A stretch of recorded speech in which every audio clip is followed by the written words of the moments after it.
This is the Fan Morning Show with KB, JB, and Jeff. 79-74, Fever going zone. Evans drives, pass deflected by Powers.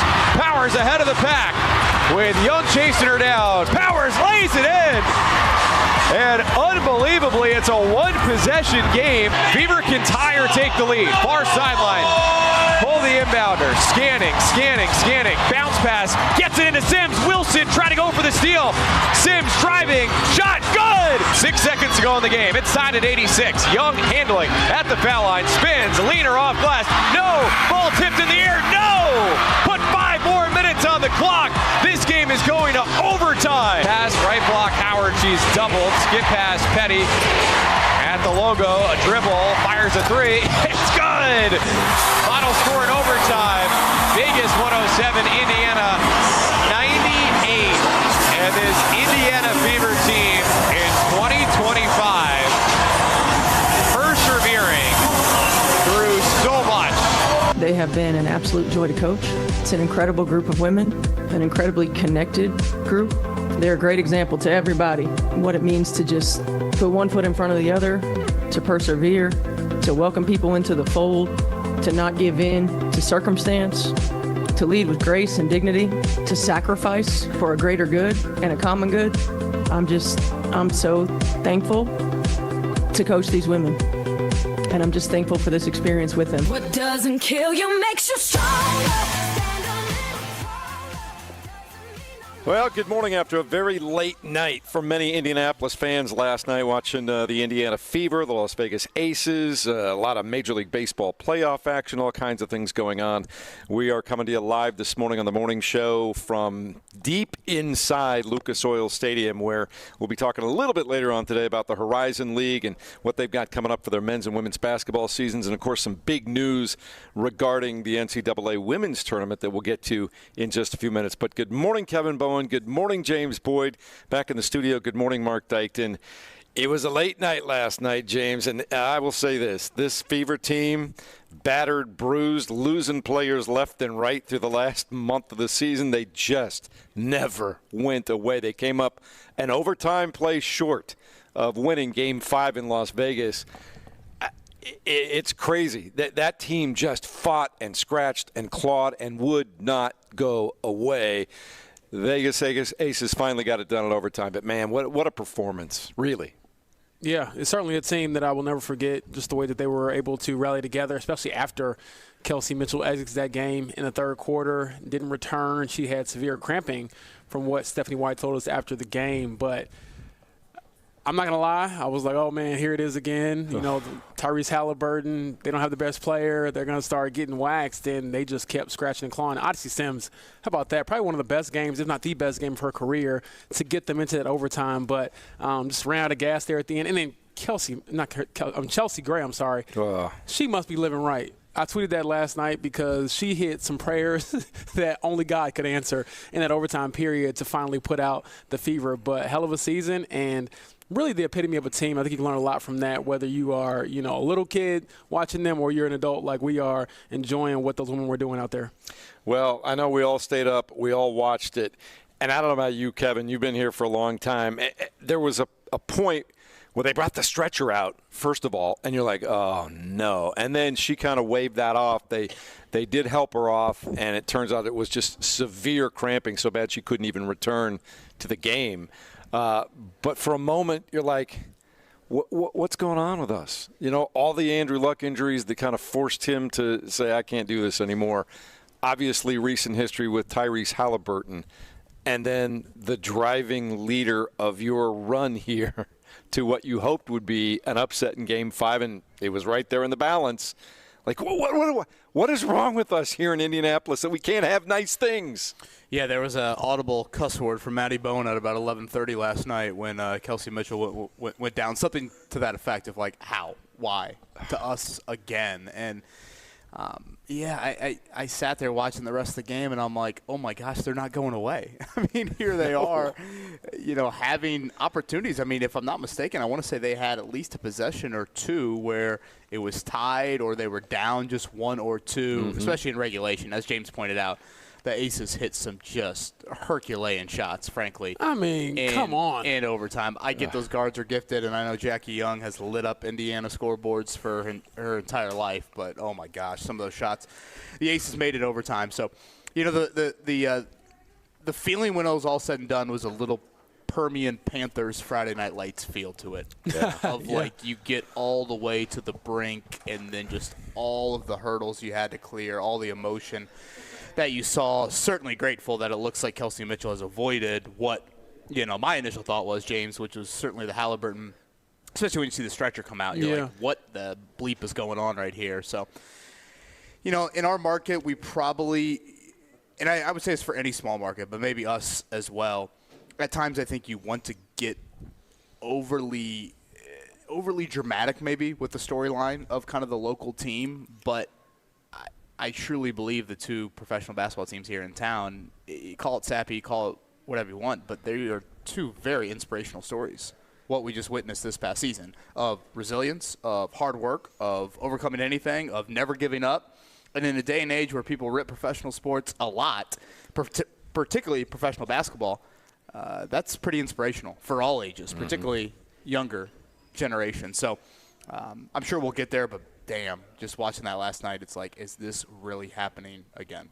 It was crazy. And as far as the game flow is concerned, the same play that she went down, Aaliyah Boston picked up her 5th personal foul and had to go sit down on the bench for the bulk of the 4th quarter, too. And it was like, what are we doing here, James? Everything seems to be against the Fever at that point in time. Yeah, I was fine with that foul call. I thought that it was. It wasn't the call itself. I'm just saying to lose both at that moment.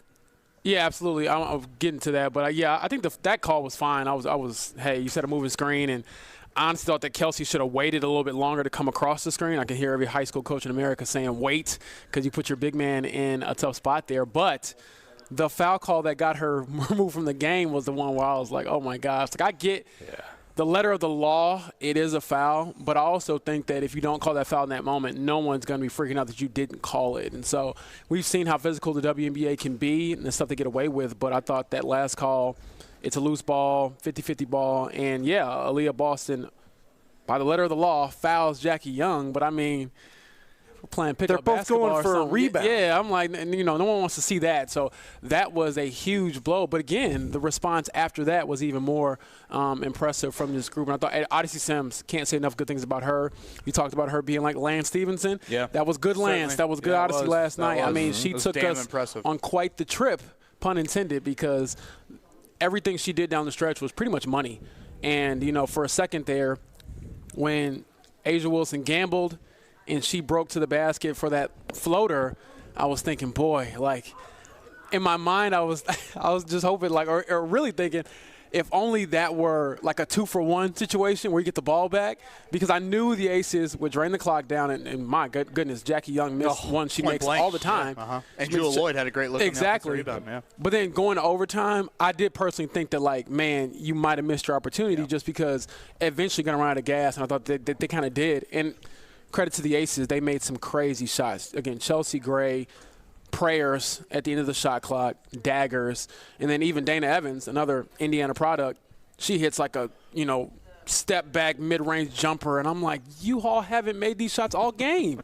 So that's what championship teams do. Now they're going for their 3rd championship in 4 years, but I certainly will not forget this Fever team, because it was a hell of a ride. And also with all the CBA stuff going into next year, you don't know when we're going to see the WNBA again outside of these finals. And so to have that as a lasting memory right now is a pretty good one. You bring that up.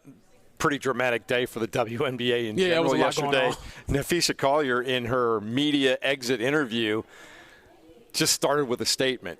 And she basically said, and I'm paraphrasing here, we have the worst leadership in all of sports. She talked about her personal dissatisfaction after a conversation she had with the commissioner of the WNBA, Kathy Englert, earlier this year, where she said she was told by the commissioner, y'all should be grateful for me for getting this TV deal for you. And Caitlin's lucky she has the WNBA, or she wouldn't have a platform to make the $16 million that she makes with Nike. And she came out scorched earth and talked about conversations they'd had.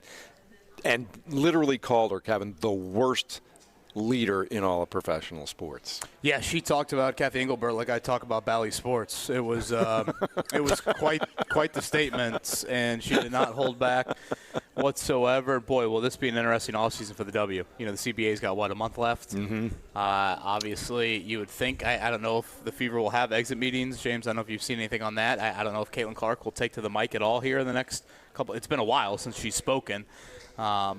So, yeah, it's going to be a wild time. And obviously for the Fever, as a whole, Kelsey Mitchell is a free agent. Sophie Cunningham is a free agent.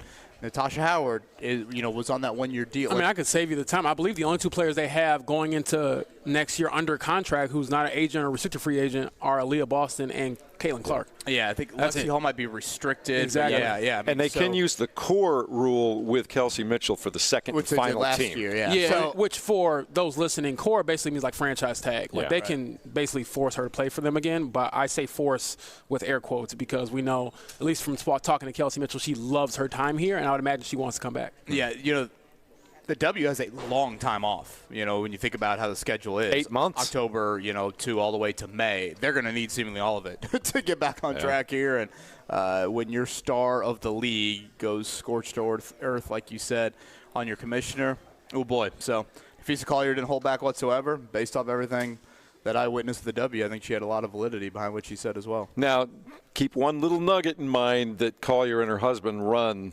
that kind of rival league. Unrivaled yes, in the off season. But I think it's the collective bargaining agreement. It's getting every bit of leverage you can for that. But I also believe, just based on everything I've read and heard the players talk about and say over the last month and a half, whether you hear it in the media or from the players or secondhand, it doesn't feel like anybody thinks Kathy Engelbert's doing a very good job except for the people who got that TV contract, James. No, and I believe it might have been the Sports Business Journal reported that they believe that after this CBA expires, she will likely not be brought back as the commissioner of the league. And so, there's a lot of things, a lot of moving parts for this league, and so I'm going to enjoy the finals. I know the Fever aren't in it, but as a basketball fan, I'll probably still watch myself. But after that, who knows what's going to happen. But it was very interesting to see a player of Nafisi Collier's caliber go scorched earth like that. I mean, to give you some context, that would be like if LeBron James or Stephen Curry or somebody ripped the league. I mean, I've used Nafisi Collier as the second best player in the league behind Asia Wilson. So, again, that is very rare to have that happen. And she minced no words in that. And it was very interesting, again, those comments about Caitlin Clark and how grateful she should be for the WNBA platform because of the money it's made her when – Let's be real here. Around. Yeah, we all know the needle mover is number 22 here in Indianapolis. All right, we'll talk about all those. I'd love to know the official numbers, like what she walked into the league with. Greg Rakestraw from an endorsement standpoint, because I am going to go out of my way to say it's probably a lot of money. Yeah, absolutely. We have a very special guest all of a sudden. Good morning, Greg Rakestraw, coming by for the Horizon League meetings today. How are you, buddy? I'm good. How are you? We're doing fine. I think, like most of us, not much sleep last night, and we were happy to stay up and watch an unbelievable effort. Wish we would have ended it differently, but how do you not love that Fever team? We got to love them. I did not make the end of the game. I'm not going to lie to you. Okay, that's all right. No one had to be here at 7 a.m., so that was a quick Twitter check first thing this morning. Once the Kelsey Mitchell injury happened, I'm like, I think it's time to retire from this one. Yeah. Kind of like once the Shohei Ohtani happened in the first inning for the Reds, it was time to retire from that. That's that. Kevin and I were talking about that when we first got here this morning. Very bright and cheerful day for Kevin Bowen. Yeah. You can't say you're surprised by it, right? No, I've lived that for 30-something years, absolutely. I quickly went to the just don't get Roy Halladay. Is it bad that I went there that early? No. Oh, man. Kevin, you are how old now? I just turned 36. Okay, so you were 6 years old the last time the Reds won a playoff series. Well, and then in the eighth inning, they get the tying run on deck, like at the end of the Fever games. And now I'm like, you pull me right back in. And then, just enough to keep you on the hook, right? I kind of knew that once it was 5-0 and then completely ignored it when it was 8-0, that it was just going to be a long night for the Reds. Correct. That's how it was going to be. Again, I'm just happy they made it. there is a bit of a gap between the Reds and pretty much every other playoff team in the National League. I'm going to read you how big that gap was in a minute, and it was crazy, but happy to be there. And who knows? You get crazy things happen in Major League Baseball. You got to win 2 games. Now, I know you have Horizon League guests, but do I need to explain anything Horizon League to you guys as somebody that happens to do a handful of championships for the league and hosted the function that was here last night at Lucas Oil? I will ask this. Give me the 2 underlying Horizon League storylines heading into this basketball season. Well, what happens for the Horizon League is what happens everywhere, is trying to figure out, okay, how much talent are you able to retain and how much is moving on? And the answer is a lot of good players that were here in the league last year are now potentially playing for something else. What is unique is that now you actually get guys that transfer within the league. So, like, for example, each school is asked to bring their head coach and 2 of their top players to this event on both the men's and women's side. And there was one case where one player played for one institution last year and now is playing for a different school this year. So there is such roster fluidity. So, everybody is excited about their team in the preseason. We say that about, like, most sports. But frankly, there is this, I'm not sure kind of what everybody has at this point, because most rosters are so new and so different. So trying to figure out exactly whom is going to be what, I think is the storyline. From a women's basketball standpoint, there are 2 or 3 more established programs. You're like, hey, these are the ones you have to find a way to be better than. Green Bay is number 1. Cleveland State is number 2. Purdue-Fort Wayne is right in the middle of that group, and Purdue-Fort Wayne played Green Bay for the championship last year. So on the women's side, there's kind of more of a hierarchy. Mm-hmm. On the men's side, it is, all right, we got 11 of us. Let's figure out who's what, and there will be a lot of, okay, once you get to the month of November and you get to that first run of conference games, the first couple of weeks of December. And we're expanding the conference tournament, right? So the conference at Corteva Coliseum, correct. So instead of having 4 teams make the Indianapolis portion of the conference tournament, it will be 5. And so there will be a 10-11 game, kind of a play-in game, the first game of the conference tournament. Then the top 5 seeds will host. The 5 winners then will come to Indianapolis. So there is now not just going to be 2 days of basketball at the Corteva Coliseum. There will be 3 days of basketball at the Corteva Coliseum. And because I like to bring all things back to me, because that's my personality, I get to actually call a couple of those games from the Corteva Coliseum this year on ESPN+. So Let's go. Absolutely. There's your good news after last night's sports. I needed that, Rake, to make you feel better. Thank you, brother. Dude, love that. Welcome back. We'll talk to you soon, man. All right, Go have fun. I'll be slightly off camera the rest of the day, since you see the other setup right next to you, that when you guys sign off at 9:55, that table gets going at 10 o'clock. All right, let's go. See you in a few. There he is, Greg Rakestraw, the one, the only. Coming up in a minute, we'll tell you everything that went on last night, perhaps while you were sleeping. Maybe you fell asleep during all of it. We'll get you up to date next as we continue. 93.5 and 107.5 The Fan, live from Lucas Oil Stadium.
95 and 107.5 The Fan.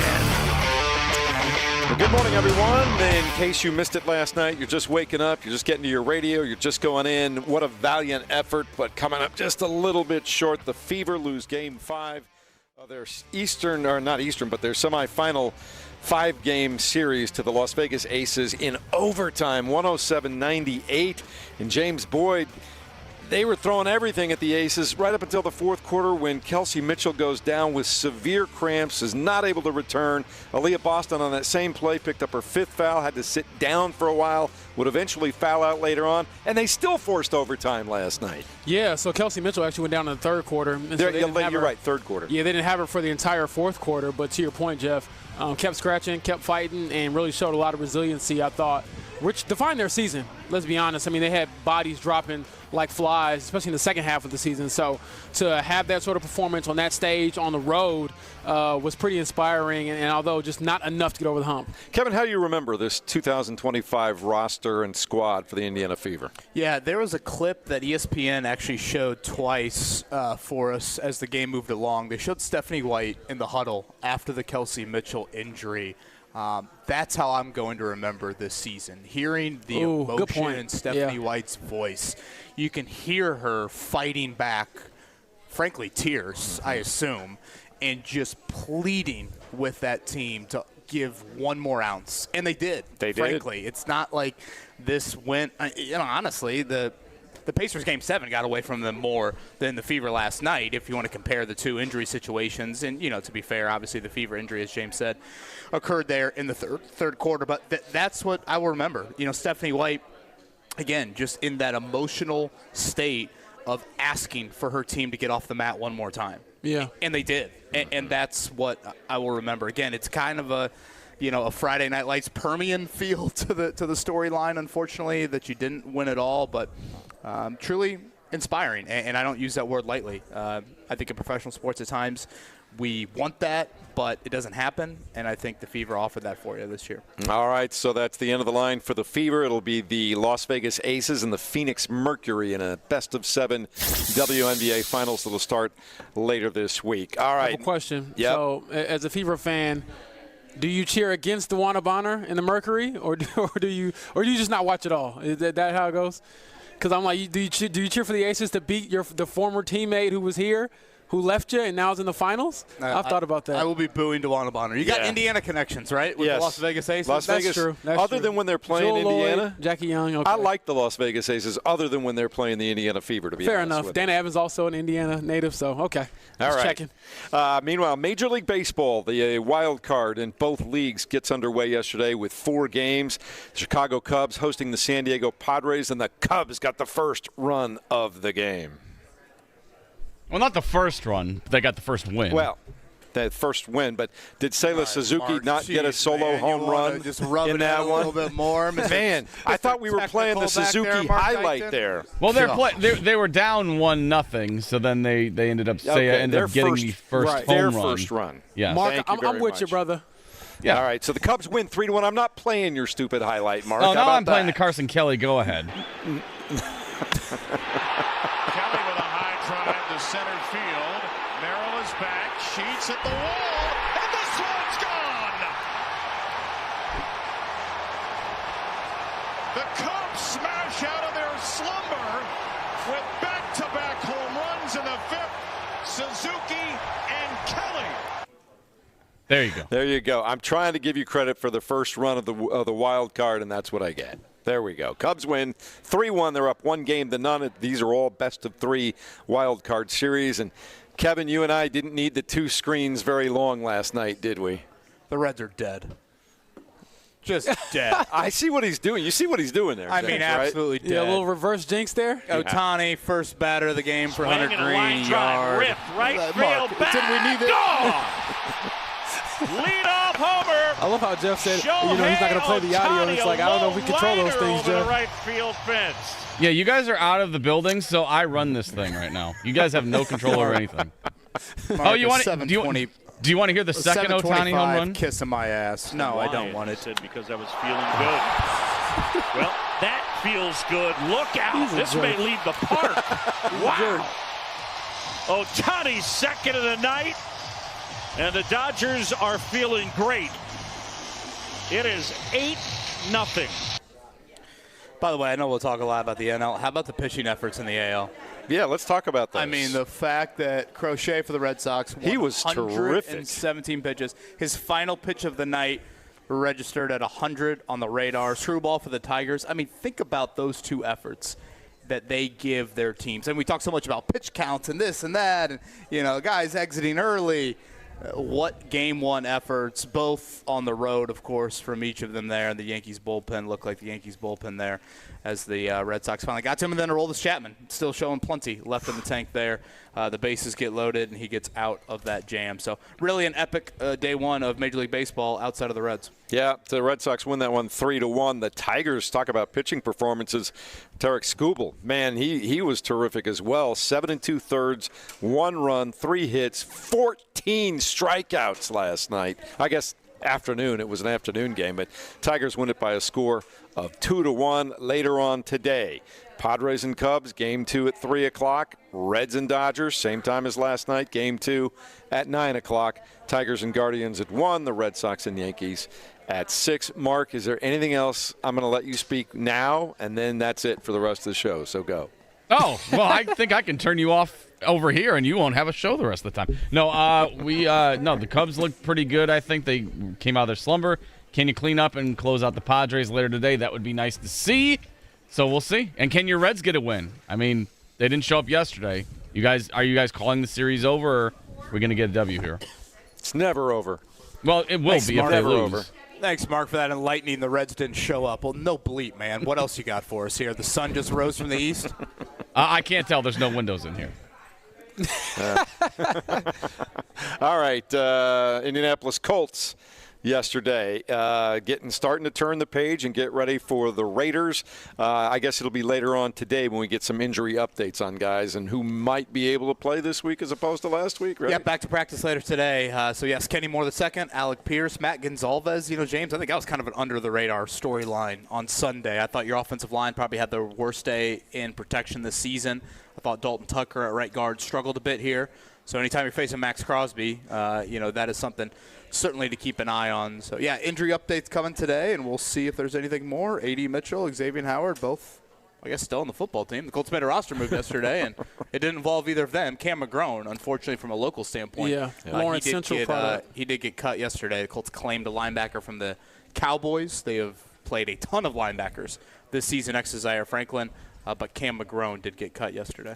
Yeah, and so I'll be looking at – I had a story posted today on The Athletic, just basically weighing the options if you do decide to bench A.D. Mitchell or to bench Xavier Howard. And for A.D. Mitchell, I think it will be like a one-week thing. For Xavier Howard, you look at the numbers, you might want to look at any other cornerback besides him at this point. He's been that bad. All right, that's Colts and Raiders, 1 o'clock. This Sunday afternoon right here in this building, Lucas Oil Stadium, as they try to improve to 4-1 on the season. A little bit of news for the NCAA. We're here for the Horizon League meetings today. We'll talk to the commissioner of the Horizon League coming up in just a moment here. But some news yesterday, the NCAA women's tournament this coming spring, Kevin, has moved from the field house to Lucas Oil Stadium. They're going to get about 17,000 extra seats here. Yeah, not this spring, 2020. 2028. So this year will be the men playing here, of course, in the Final Four. Purdue fans have already circled that one on the calendar. But, yeah, first time we've seen the women's Final Four into the bigger football stadium in there. So, yeah, Julie Rowe-Lash and the Horizon League, they are co-hosts along with IU Indy for these upcoming Final Fours. That's 26 men, 28 women, 29 men. And remember, James, 28, not only women's Final Four, but that's the same year as the Olympic swim trials back in this building as well. So love seeing that. Great work by certainly Sports Corp, and then from a Horizon League and IU Indy standpoint as hosts. Yeah, we definitely love that. Looking forward to that. Speaking of Julie Rowe-Lash, we're going to talk to her in about 5 minutes here, and she'll tell us a little bit more about all those things you talked about and also the upcoming men's and women's basketball seasons as we continue here at 93.5 and 107.5 The Fan.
listening to the Fan Morning Show on Sports Radio 93.5 and 107.5 The Fan.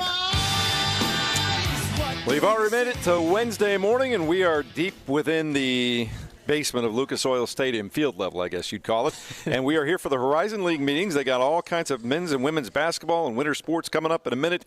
And one of our favorite people to talk to also is here, Julia Rolash. How you doing? I'm doing great. I mean, we're doing basketball in a football stadium. That's how Indianapolis does it, right? Hey, you need this amount of space to do basketball here. That's right. That's how that works. In fact, we were just talking about the fact that in 2028, the women have moved their Final Four from the field house to Lucas Oil to get another, 17? Was it 13 or 17,000 extra seats? I think that'll be whatever we want, right? There's room to grow. It's exciting. And Horizon League and IU Indianapolis get to be the co-host for that event, too. So excited.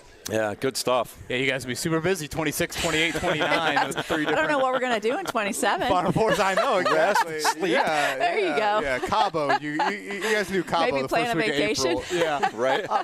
One thing that's always stood out to me, and I saw the Northern Illinois announcement for your league about a month ago, you guys have maintained such geographic, regionality. And, I think when we hear conferences today, it's almost like, let me get out my map and let me get out my teams and see where everybody is. How important has that been? From a footprint, if you look on a map, you can kind of see everybody's within a bus ride of Corteva Coliseum or whatever here in the city of Indianapolis. It is intentional, and because we are still dealing with student athletes who have class. Like yesterday, one of the coaches, we had an event for them last night here at the stadium, and one of the coaches said, as soon as our student athletes finished class, we got in the car and drove here. It was Monty from Detroit. I mean, so we are trying to balance the pressures of showing up to go to class, other things on campus, and then obviously playing high-level Division I basketball. So the geography matters. Whenever we talk about membership, geography matters, basketball matters, academic profile matters. But, yes, it's intentional to try to keep this tight footprint.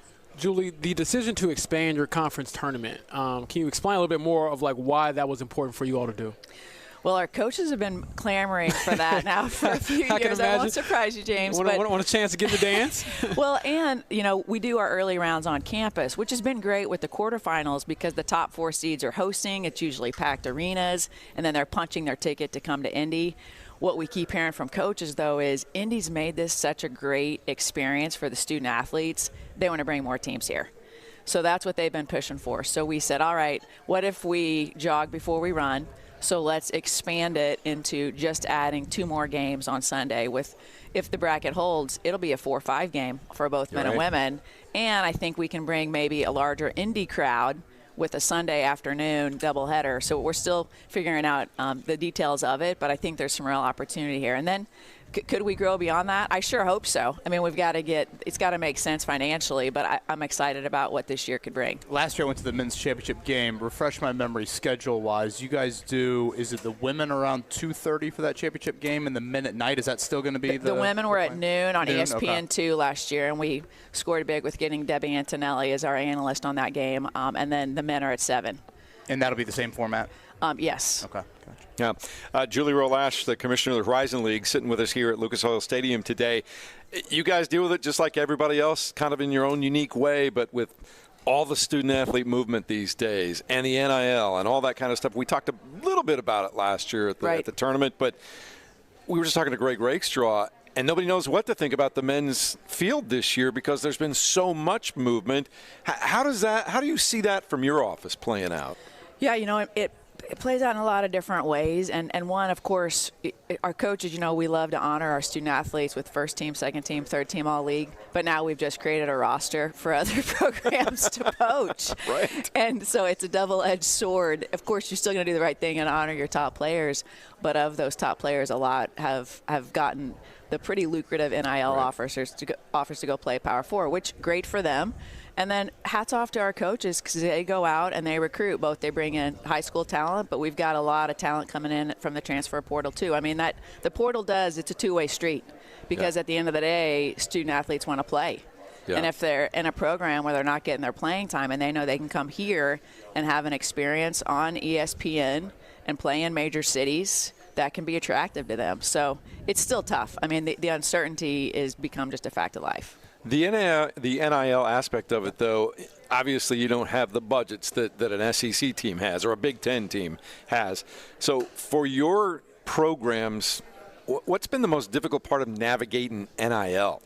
Well, the first decision is how do we as a league come together and make a decision? And because what we talked, and this was last fall, actually, literally our meetings with our presidents and ADs, and I said, I think we all have to opt in, right? That was the phrase of, are you going to opt in to give NIL payments or not? And thankfully, our ADs and presidents, obviously with the support of our coaches, said, yes, we're opting in. So what does that mean? It means our schools can give direct NIL payments to student athletes, and you can still have the third-party collectives going. And that's what we have. We have both. And to your point, where's the money coming from? What we found is there's a donor base out there who actually prefers. Kevin Bowen. Yeah, sure, we'll take them. I mean, we're open. But there's a donor base that likes the idea of NIL. You know, Robert Morris capitalized on winning our championship and then nearly beating Alabama, of course, in Pittsburgh. So they had an incredible fan base there.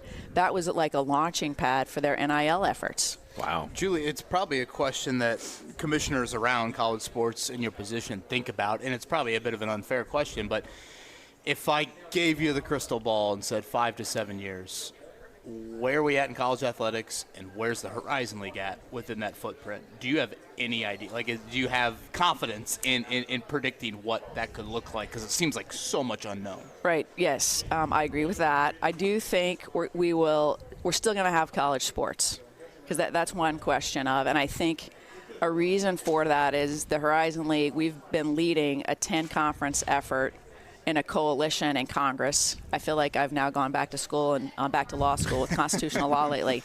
But I do think that Congress is going to pass an act by the end of 2026, which will bring some stability to college sports. And the three big pieces of that are that act will say student athletes are, in fact, not employees.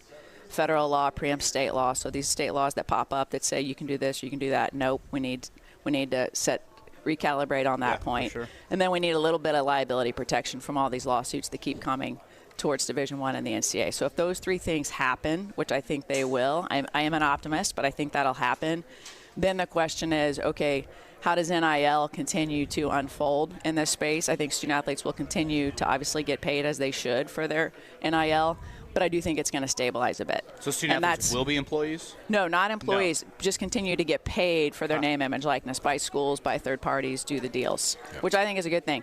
Will we all stay together as a division? I think that's really the big question for those of us inside, especially in the strong mid-major space. I think we will, in particular in basketball. Will football truly split and do its own thing? That's possible. But I think that there's a recognition with all of the leaders across Division I, we got to keep March Madness together. That is really special. That has now become part of Americana. And I'm watching Coach Campy walk by right now. You know, you want the Oakland moment of beating Kentucky. We got to keep that opportunity there, and our teams show up and compete. So I do think that we're still going to have the beauty of March Madness. Keep it at 68. If I could add one more, or I like 68, but I think I vote for that. I'm losing that battle. You think 72? I think it's going to expand, probably 72, 76. Oh, Lord, everything gets bigger, I feel like, with the March Madness. I think what we're going to see is what happens in Dayton happen in a few more places, which isn't bad either, because those are some good parity games. Uh-huh. You're going to have very upset teams that don't make the field of 72 now. I mean, I told you. Some teams in this state have probably needed a bigger field here. I won't get into any names. I was going to say, part of college athletics I think that we love is the arguing about, what's right, what's wrong. And I should have gotten it. Exactly. But one thing I do want to follow up on, Julie, is my sister actually went to Northern Illinois, so I know a lot about the Cal and Huskies. There you go. So when you have the decision to add a school, what goes into that decision? Because obviously it has to be a two-way street for both parties. Yeah, it's it starts. First of all, it does start with the presidents and our ADs, just looking at, are we the right size? What's our stability as a league? Do we have risk of schools leaving? So there's always that issue. Like, to me, it's a retention strategy. But then also, we thought, we've been 12 before. That is probably the right number when you look at scheduling opportunity. NIU brought back the Chicago market. And as we talked about, it's just now we're a 7-state footprint, but to have Chicago market back for exposure point for our schools, a lot of value add there. They've committed to investing in basketball, which they need to do. Obviously, football is strong for them. They're moving that to the Mountain West. But you got to make sure there's the alignment there on a lot of different pieces. And then we talked earlier about geography. That matters. So it is not just a pure checklist. A lot of visits quiet visits by me to their campus, meeting with their AD president, then connecting their president with our board chair, and then eventually it's an AD presidential vote. So a lot of behind the scenes going on at that higher level. Hey, last thing before we let you go, I know you're a huge fan. We were all talking about it during the break. I know you stayed up late last night. As someone who's been in athletics your whole life and is from around here, how do you not love that Indiana Fever team? I know they lose last night, but man. I'm a season ticket holder, and I got the app on my phone looking at all the stats all the time. I'm so proud of them. What they've done, I think, for not just that franchise, but women's basketball in the league. I mean, of course, we were all upset when Caitlin was out for the season. Going to games, I was just at the games Friday and Sunday, and seeing the fans come out and support that team with players who weren't on at the beginning of the season, right? I mean, and by the way, Shea Petty played at Wright State for a year. Okay. So we've got some Horizon League connection here. That's right. Yeah, go Raiders.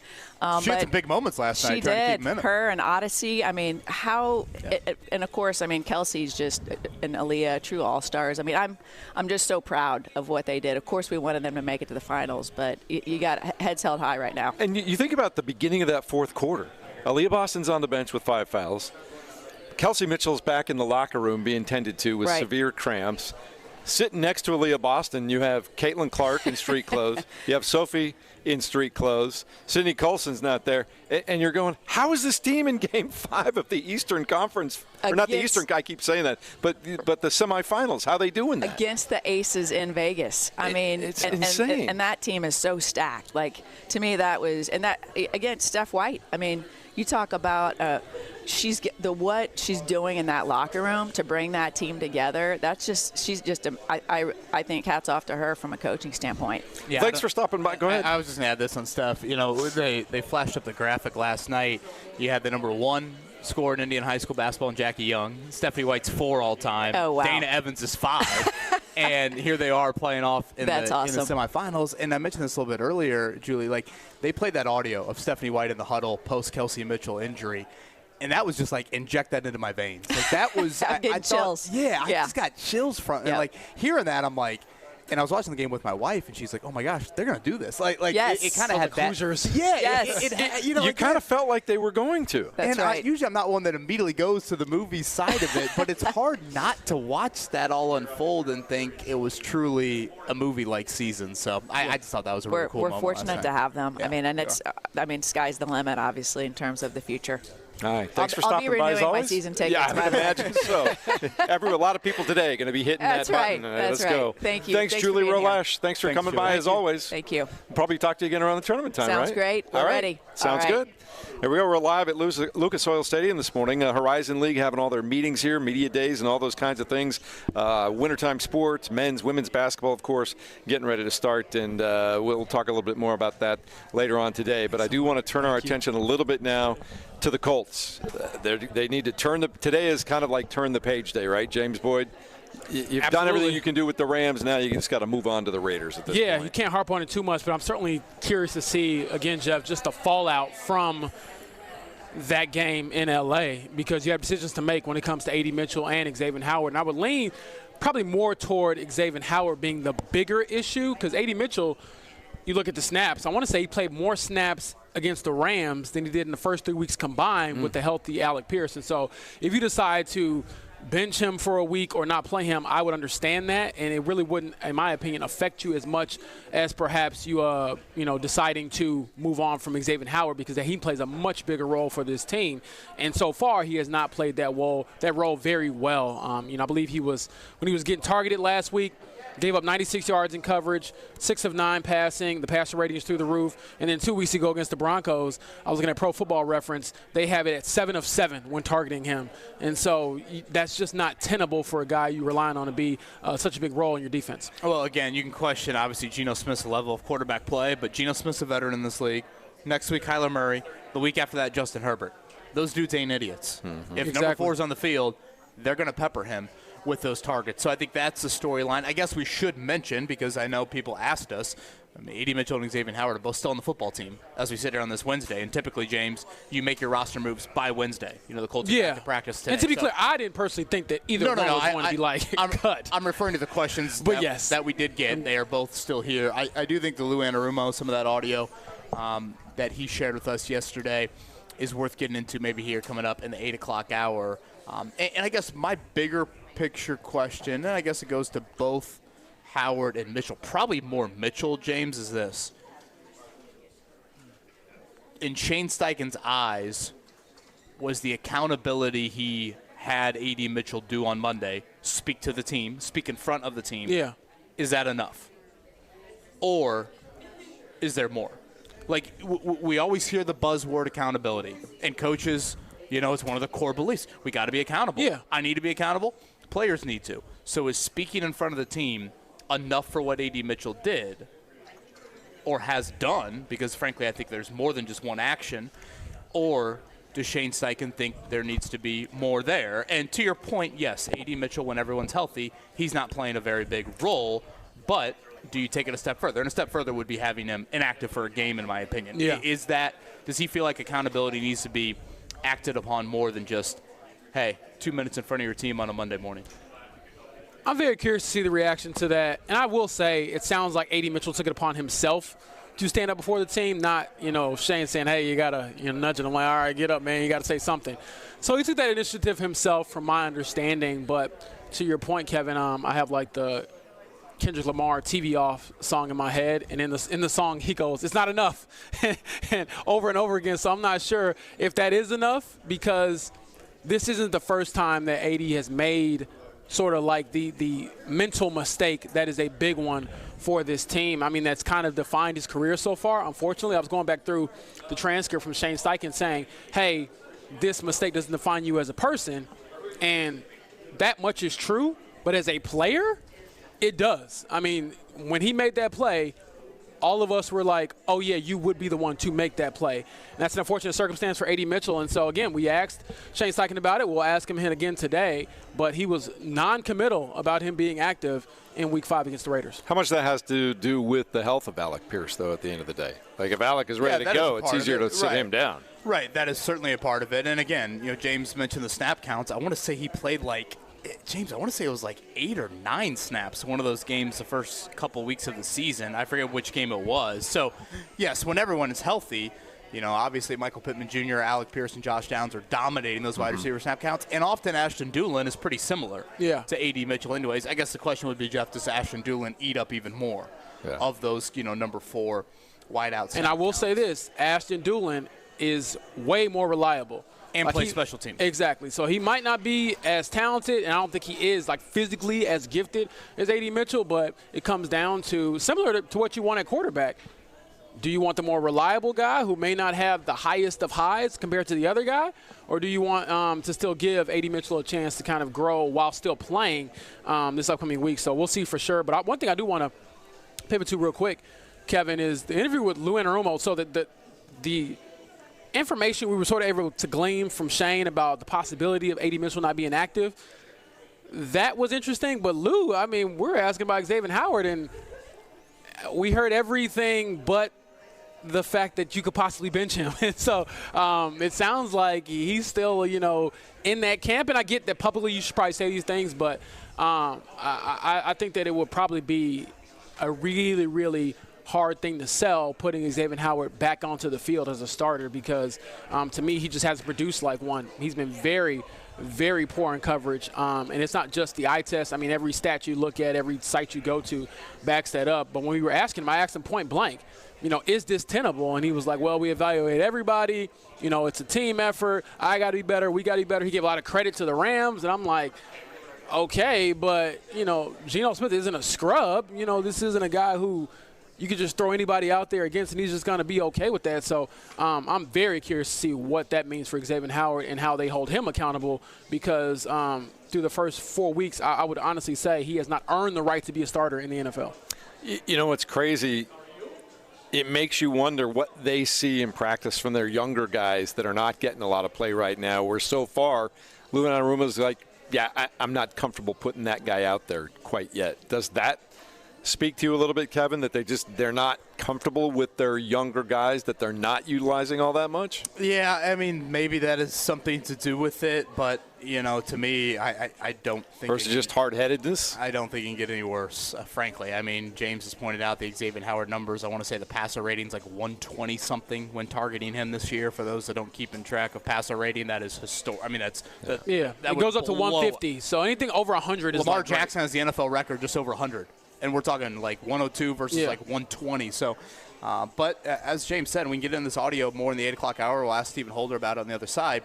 I didn't get that. I mean, Lou Anarumo did not practice public accountability in regards to Xavier Howard comments yesterday. That was definitely not there. I did think his answer on why they shadowed more of Devontae Adams versus Puka Nacua was at least interesting. And I think we can maybe kind of understand it coming up around 8:30. But certainly some decisions for the Colts to make. Yeah, we're going to talk more Colts in a minute. Stephen Holder is going to stop by and give us his thoughts on turning the page to the Rams and getting ready for the Raiders and who should be playing and who won't be playing and all those kinds of things. We'll also keep talking about last night's Fever game, losing Game 5 in overtime to the Las Vegas Aces with, I don't know, James, would you say probably 5 or 6 of their top 7 players watching from the sidelines? Yeah, it got to the point where I was thinking, Odyssey Sims, just lead us home at this point. she may become one of their top players. She keeps playing like that. We'll take a quick timeout. Back from the Horizon League meetings at Lucas Oil Stadium in a moment on 93.5 and 107.5 The Fan.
On the game with the Raiders coming up in a few days, but your thoughts on, the only waiver wire action for the Colts yesterday is to pick up a linebacker. Nothing happening in the secondary. Were you surprised by that at all?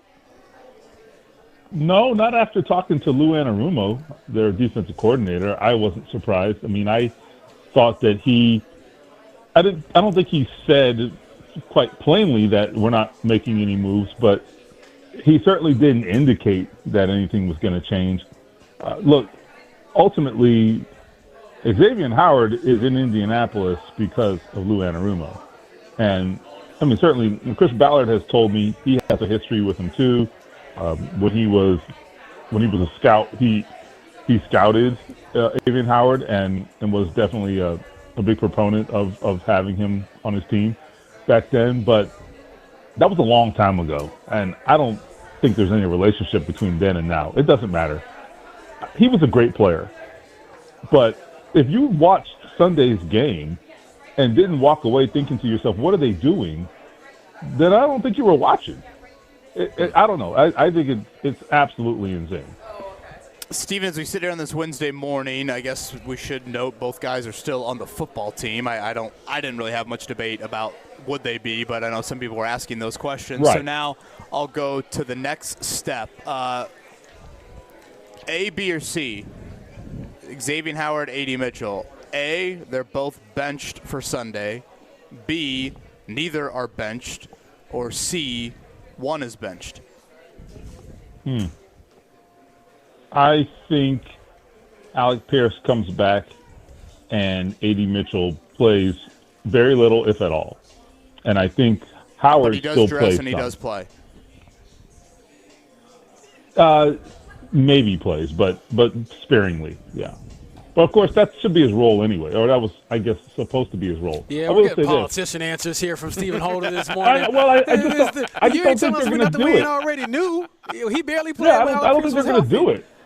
Yeah, I just don't think they're going to do it. With Howard, I don't think they're going to do it. I just don't. I mean, shouldn't they have done it after the Dolphins game? Shouldn't they have done it after the Broncos game, right? I mean, they didn't do it. You think with Howard, why would they do it now?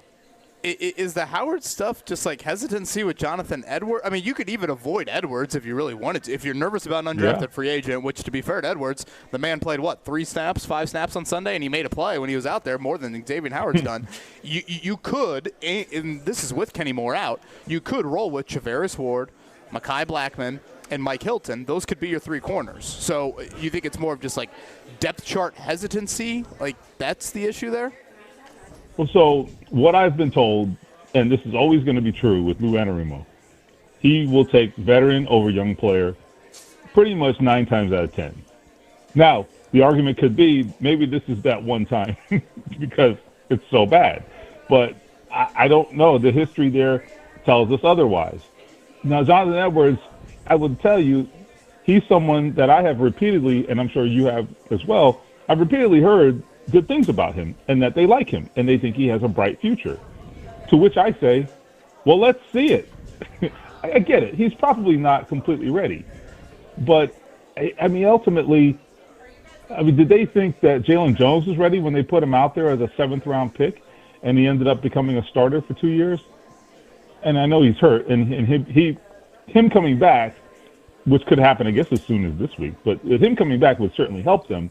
But he's not back yet, and it is what it is. But my point is, it's not that different than putting Jalen Jones in there, giving him an opportunity, and living with the ups and downs initially until he became, actually a pretty decent starter. I think you could maybe, look at that as an example here and go with the young guy.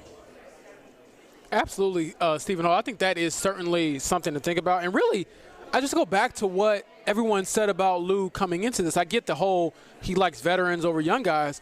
Wasn't it the same guy his first day saying, I don't care about resumes, I don't care what you've done in the past, I don't care about your accolades, I care about what I see. And so what we're seeing right now is some really poor play from this team. And so to pivot away from A.D. Mitchell and Xavier Howard for a second, when you heard from Shane a couple of days ago Stephen, when it comes to having 10 men on the field, and I know you were all over this, like how does this happen? You followed up with Lou Anarumo. They both took accountability. But looking back on that mistake, how much weight do you put on that in a game where, again, you give up a touchdown on that play and you lost for 7 points? I understand Lou's explanation, and he's possibly right that it might not have mattered because they were in man coverage and the 11th defender wasn't going to be covering Tutu Atwell, who scored that touchdown. That's plausible. All makes a lot of sense.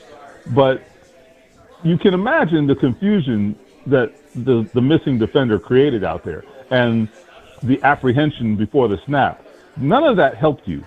Okay, and he also made an important admission that Cam Bynum might have been leaning more toward the other side of the field as opposed to the middle of the field if that 11th defender was out there. Because they were missing a guy, he had to kind of stay right in the middle of the field. He's the only safety, remember, okay?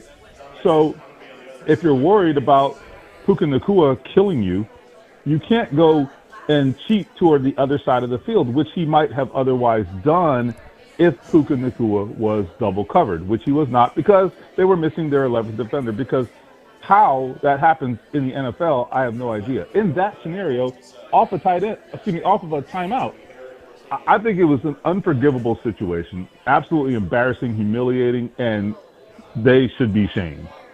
I'm sorry. I'm being harsh, but it needs to be dealt with harshly. And Lou was embarrassed. He said, it should not happen in high school, let alone the NFL, and it will never happen again. He was embarrassed. And frankly, I respect Lou Anarumo. He's been a great coach in this league, but he's rightly embarrassed here.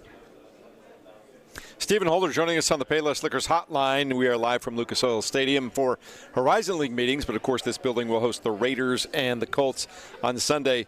4-game sample size now. Wasn't as great in Game 4 as the first 3 games, but what are our thoughts right now on Daniel Jones in a realistic setting here?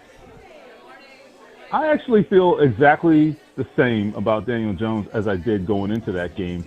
I always take the approach, and coaches will tell you this because they know, I always take the approach, it's never as good as it looks, and it's never as bad as it looks. So when Daniel Jones was the supposed best quarterback in the NFL, of course, part of me was like, all right, hold your horses, relax.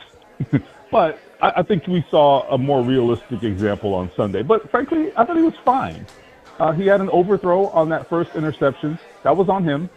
That's a quarterback interception. There are different kinds, right? That one was on him. It's a miss. The second one, I can live with it. Whatever. They're just trying to make a play.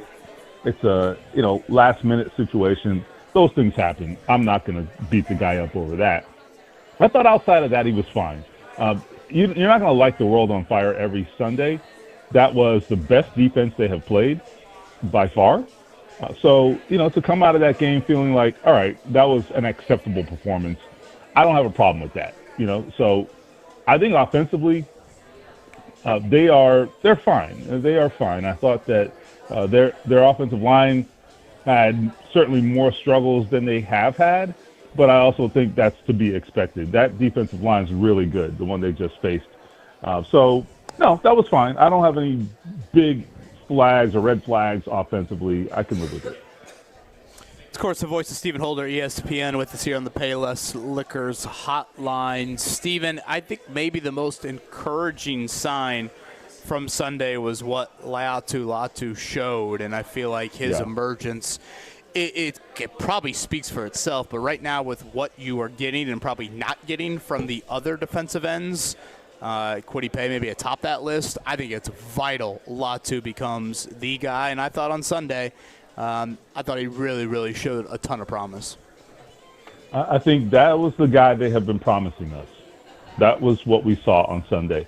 And I know there might be people that say, they still threw for a ton of yards and, they scored 27 points and all that's true. But I would say against a lesser quarterback than Matthew Stafford, that would have looked very differently.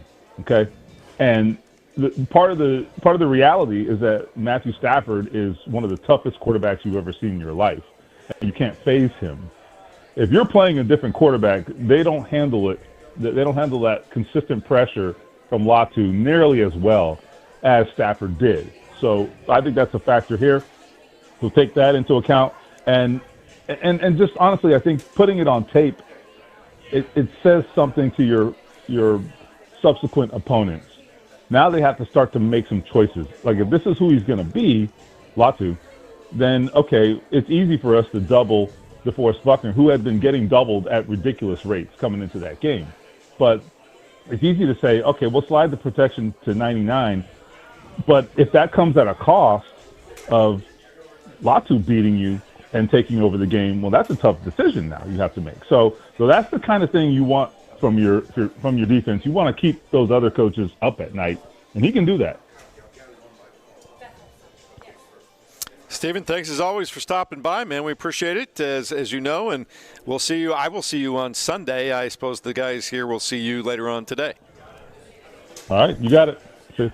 There you go. Stephen Holder, ESPN, joining us on the Payless Liquors hotline. I do want to talk a little about, we've focused so much on obvious problems with Xavier Howard and what happened with A.D. Mitchell, but your guys' thoughts through the first quarter of the season now on Daniel Jones. Obviously a lot better than any of us thought. Do you think this is now the time of the year where teams really start to adjust to what they've seen on film for the last 3 or 4 weeks? You know, coaches always break it down in those 4-week segments. What do you think is the immediate future for Daniel Jones? Yeah, I mean, I think if James, that's the floor. If Sunday's the floor, sign yourself up for it. Yeah. Now that's the question, I think, moving forward, because, you know, I didn't think Sunday was his best day by any means, but still, it wasn't horrific. I mean, you could have won that football game despite, you know, all the issues that you had around Daniel Jones there. I did think, and this is probably a little bit outside of Jones, but, you know, I felt like it was the most just off script the offense was all day. Way behind the chains, lots of pressure, tighter windows to throw into. I don't think that's going to be the norm, but, you know, again, I thought that's what kind of stood out to me from the Rams. But I think all in all, I mean, if you would have showed me these 16 quarters from Daniel Jones back in August, I would have said, oh, my gosh, sign up immediately. So, yes, I think you got to be really impressed. Yeah, he didn't commit his first turnover until a month into the season. And so if that is your floor, if that is a trend you can sustain for the rest of the season, I think you're going to be fine at quarterback. And, again, I didn't expect him to stay at an MVP level. It was fun to kind of have that conversation through the first 3 weeks of the season. But if he drops a level and he is – you know, a top 13 quarterback in the league, that's fine for the Colts, because the belief internally, as we've talked about all offseason coming into this year, Kevin, they thought if they got a steady quarterback and a more aggressive defense, they could be a playoff team. And so far, they're trending in that direction. One thing to note for Sunday, Daniel Jones will see Patrick Graham. That's the Raiders defensive coordinator. He was the Giants defensive coordinator for 2 seasons with Daniel Jones. So these two have seen each other, at least in practice, a whole lot. So I know the Raiders defense, not really anything to write home about. Max Crosby, of course, as an individual talent, is extremely game wrecker-ish up front. But coordinator-wise, you do have some history here within a practice setting between Daniel Jones and the Raiders. All right, a lot coming up this weekend. Let's get to the check down and tell you about everything else you might have missed while you were sleeping. The Morning Checkdown on 93.5 and 107.5 The Fan. Guys, let's start with the Las Vegas Aces and Indiana Fever, Game 5 of their semifinal series in the WNBA in Las Vegas. And the Fever, despite losing Aaliyah Boston to fouls, despite losing Kelsey Mitchell in the third quarter to extreme cramps, she was unable to return. James, they pushed the Aces to the limit, forced overtime behind an amazing performance by all kinds of folks. Odyssey Sims had 27. What do you think of the Fever performance last night in the loss? I thought it was a good way to kind of summarize their entire season. Count it out. No one believes in you, all the cliches, and you find a way to dig deep and to rally and put that team on the brink. And I thought that it took the Aces' absolute best to hang on and advance to the finals. I mean, Asia Wilson was phenomenal. 35. Exactly. Jackie Young, 32 and 10. I think she was the first player, they said, I think in WNBA playoff history to have 30 points, 10 assists, and no turnovers. Like, that's That's what they needed to play at, the level they need to play at to advance. And so in hindsight, you're like, man, if a couple of those shots in overtime, don't go in, a couple of those prayers from Chelsea Gray, maybe the Fever are advancing despite all the odds. But nevertheless, nothing to hang their heads over rather, because I thought that they did everything they could to make this season as special as they could and really squeeze the juice out of everything. Yeah, and Kevin, you were watching with Maddie last night. I was watching by myself down in the basement, and it's just inspiring, almost that speech that you've referenced a couple of times from Stephanie White after they lost Kelsey Mitchell. If you didn't want to go run through a brick wall and play as hard as you can, I can't help you. Yeah, that was one of the more chillier moments I've probably had watching a game in quite some time. The emotion from Stephanie White with her team in that huddle, and they didn't crumble. I mean, that lead stretched to, 6-8? It might have even gotten to double digits, and yet, boom, the Fever came back and punched and hung in there and, of course, forced the game into overtime before the Aces just had some incredible shot making in that final 5 minutes. If there is an ounce of good news as we sit here on this Wednesday morning, it's that Kelsey Mitchell apparently did not suffer a serious injury. Right. It sounds like just severe cramping for her. So in the moment, for those that weren't watching, I mean, we're talking she just kind of collapsed to the floor. Stretcher comes out. She eventually said no to the stretcher, but it looked, Tyrese Halliburton-y from Game 7 there for a moment. So if there is some good news, I guess that's that. But hell of a season, incredible amount of resiliency, respect, and really, again, whether it's the Pacers or the Fever, just very inspiring. And I don't use that word lightly. Overcoming things, never giving up. Playing hard. At times we don't use those phrases for professional sports teams, but I think they definitely apply to the Pacers and the Fever. All right, Major League Baseball. We're going to leave Mark out of this one this time. Where it's at right now is fine.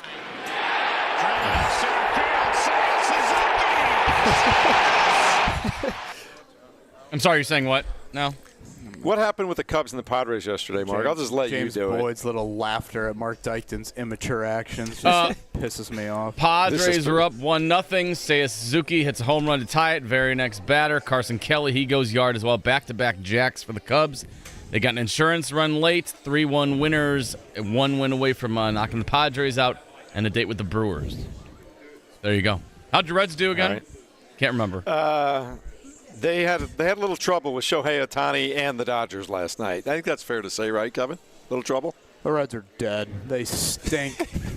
It didn't take you long. We need a shirt that says that. So did you The Reds are dead. I just want to know. I think what's truly frustrating is this. You wait all day for 9 o'clock, right? Long wait to watch your team play. You watch unbelievable game in Cleveland. You watch a great game in Wrigley. You watch a great game in the Bronx. I mean, 3 wonderful playoff games. The scenes, the climactic moments, the crack of the bat. Mark, of course, is playing these unbelievable highlights. All of it.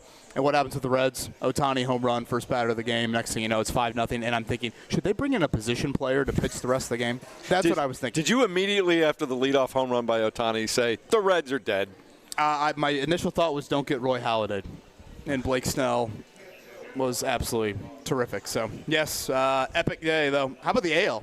Don't look now, but here come the Red Legs. Yeah. Get out. But how about the pitching performances by both Struble and Crochet? I mean, just absolutely epic performances in Game 1. This is what I love about playoff baseball. Playoff baseball reminds me of the baseball I fell in love with as a kid because every pitch, every at-bat matters. It's about moving guys from first base to second base. It's about those pitchers who, during the regular season, there's no way they're going to let a guy go 117 pitches in the regular season.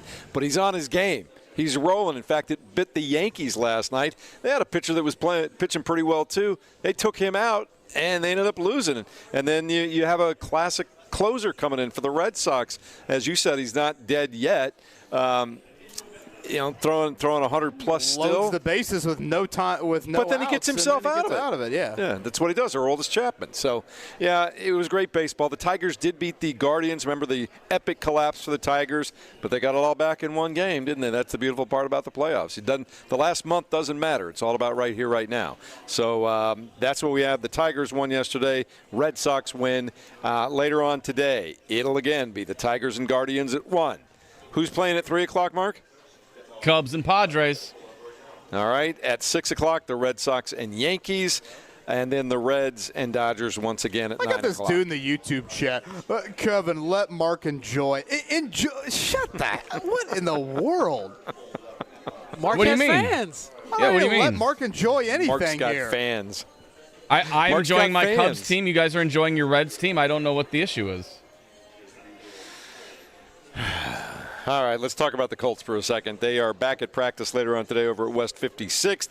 And, of course, we like to do this every Wednesday for guys that missed last week. We hurriedly go to the injury report and see what the story is for guys like Alec Pierce coming up this week. Mooney Ward coming up this week. What do we have coming up here? Well, you definitely want to see where Alec Pierce is at in the concussion protocol, if he's able to practice and be on track to play Sunday. I know he's had 3 concussions in 4 years in the NFL, and really about 3 years because this season isn't fully over. So, you hope that his recovery is going well. And then what does that mean, again, if he's available for A.D. Mitchell and then down the line? And then some of the other things. I know Tyler Goodson left Sunday's game with the groin injury, backup running back. Hasn't played a lot this year, dealt with the elbow injury early, but still you probably want to have a couple of bodies behind JT, even though he's been playing lights out, playing a ton of snaps. It's always good to have more horses in the stable than not. And so those are the bigger injuries I would pay attention to going into this going into this week. And, Kevin, we did have some waiver wire action yesterday for the Indianapolis Colts. Yeah, Colts claimed a linebacker, Buddy Johnson from the Cowboys. Really, he doesn't have much of a defensive history at all in the NFL. Buddy. Mostly a special teams guy. They did cut Cam McGrone. That is the Lawrence Central product. McGrone snaps. He split starting reps early in the season, but he didn't play a single defensive snap last week. They have tried a slew of linebackers next to Zaire Franklin. I'll be curious whenever Jalen Carlisle gets back from injury.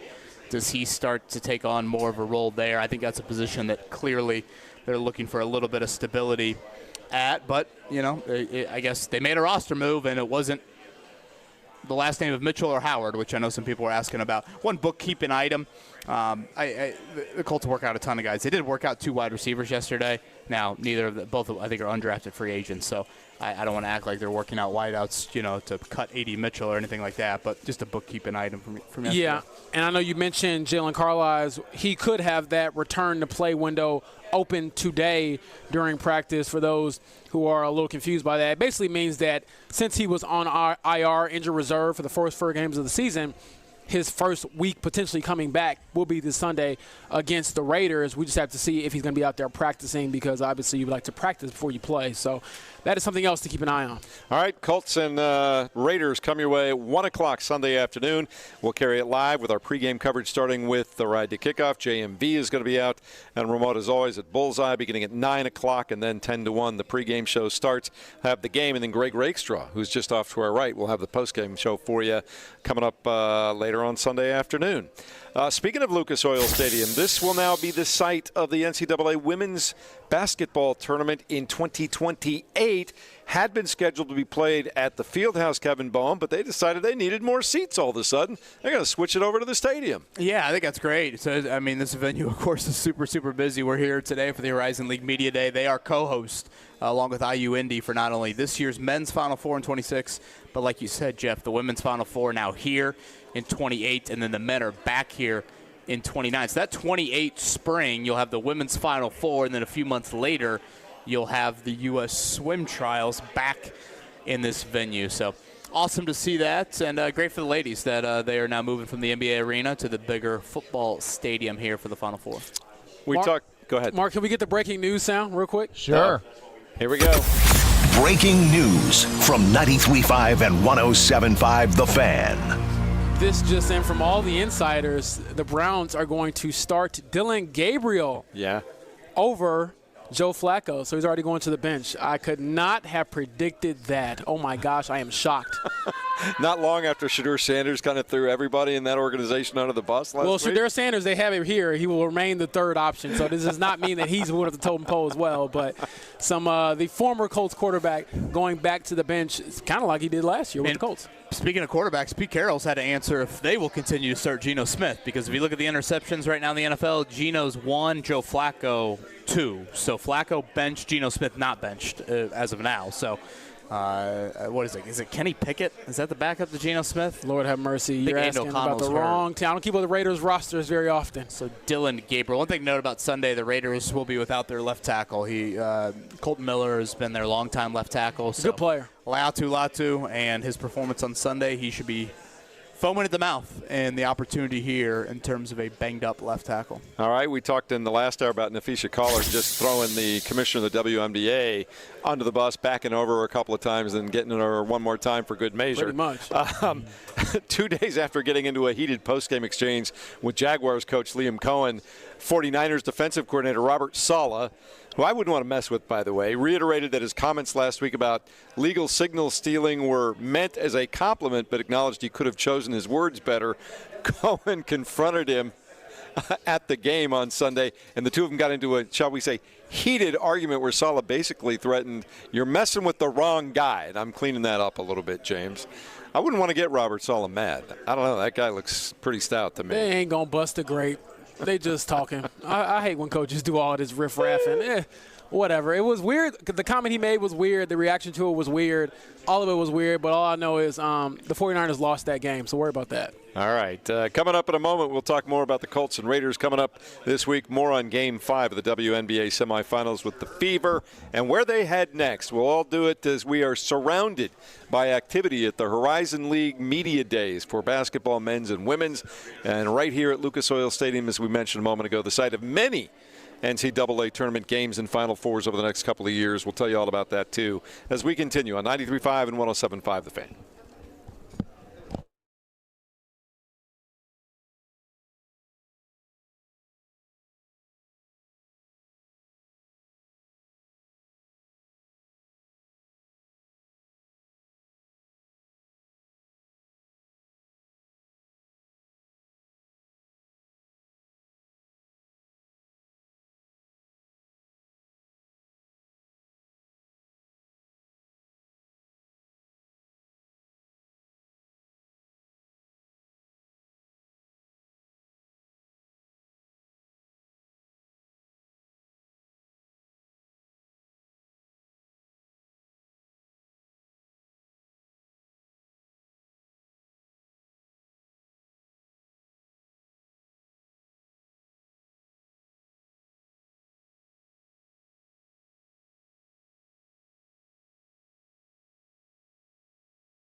You're listening to the Fan Morning Show on Sports Radio 93.5 and 107.5 The Fan. And a good Wednesday morning to you. We are live here inside of Lucas Oil Stadium. You can see on the YouTube chat, we've got the lovely, I don't know how we got the Wright State Raiders flag behind us. It's Horizon League Media Day. Commissioner Julie Roe-Lash joined us earlier. The Indiana legend Greg Campy walking around here, the bowels of Lucas Oil Stadium, still basking in his win over Kentucky now 2 years ago in the NCAA tournament. Stephen Holder joined us as well as we start to transition. Colts and Raiders coming up 1 o'clock on Sunday. About a touchdown favorite, the Colts. One of their biggest favorites they've been under Shane Steichen. Well, let's go get it. Let's just take care of it at this point in time. As I mentioned, you played, think about 11 penalties, the turnovers, the mistake at the goal line, the touchdown that's called back, the 10 men on the field. To lose by a score in the last 2-3 minutes of a game on the road against a really good Rams team, do you take that as a silver lining? I mean, a loss is a loss is a loss. It hurts. But there's some silver lining there, right? The penalties I'm kind of curious about, James. It's the most penalties they've had in a 4-game stretch under Steichen. Oh, I did not realize that. Nothing I knew it had been a lot. Or I don't think it's a nothing burger. It's a month into the season. I think basically, they've had 2 big penalty games. Yeah. If you want to add further context to it, they have 30 penalties to start the season, 2 11 penalty games. Yeah. Ironically, the 2 11 penalty games, one's a loss and one could have been, easily the 2 closest games. Yeah, I think it's when you get a month into a season, I don't necessarily know that you can excuse that as just like early season performance or jitters or whatever. I think when you get into a month into the season, you're kind of who you are to a degree. Now, you can obviously fluctuate a little bit, but I think that's more so a product of who you are versus just a random occurrence or just an off day. I think it is a bit concerning to have those penalties pile up. And I will say, for last week's game, a couple of those penalties were on Bernard Ryman, and he just struggled against Jared Verse in that defensive front. So maybe that is part of that is talent, but it ain't like you're about to get, a day off. You got Max Crosby coming to town on Sunday. Mark, maybe in a few minutes we can play that audio. I did think Lou Anarumo was actually candid in describing why they decided to have Mooney Ward more on Devontae Adams versus Puka Nacua.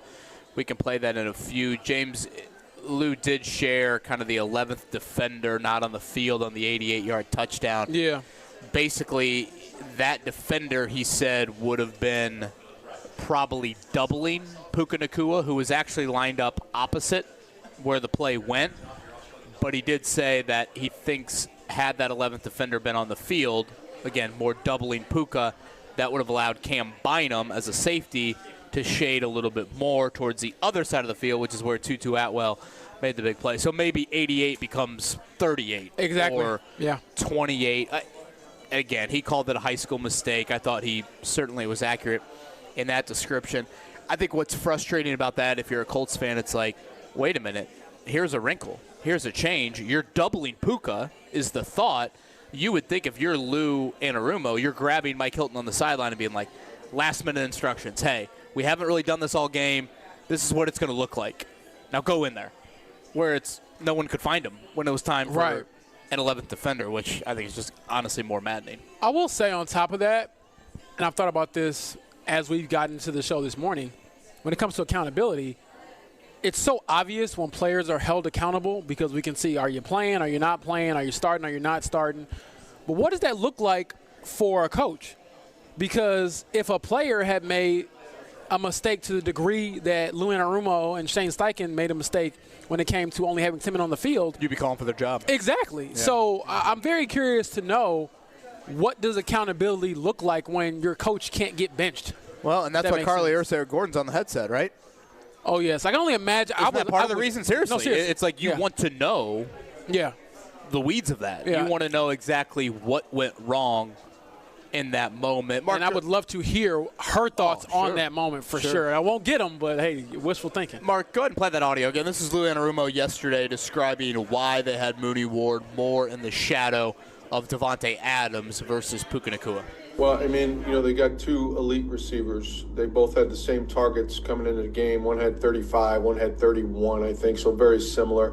Puka had more catches, but the targets were the same. And I think at the end of the day, they were going to attack the way they attack regardless.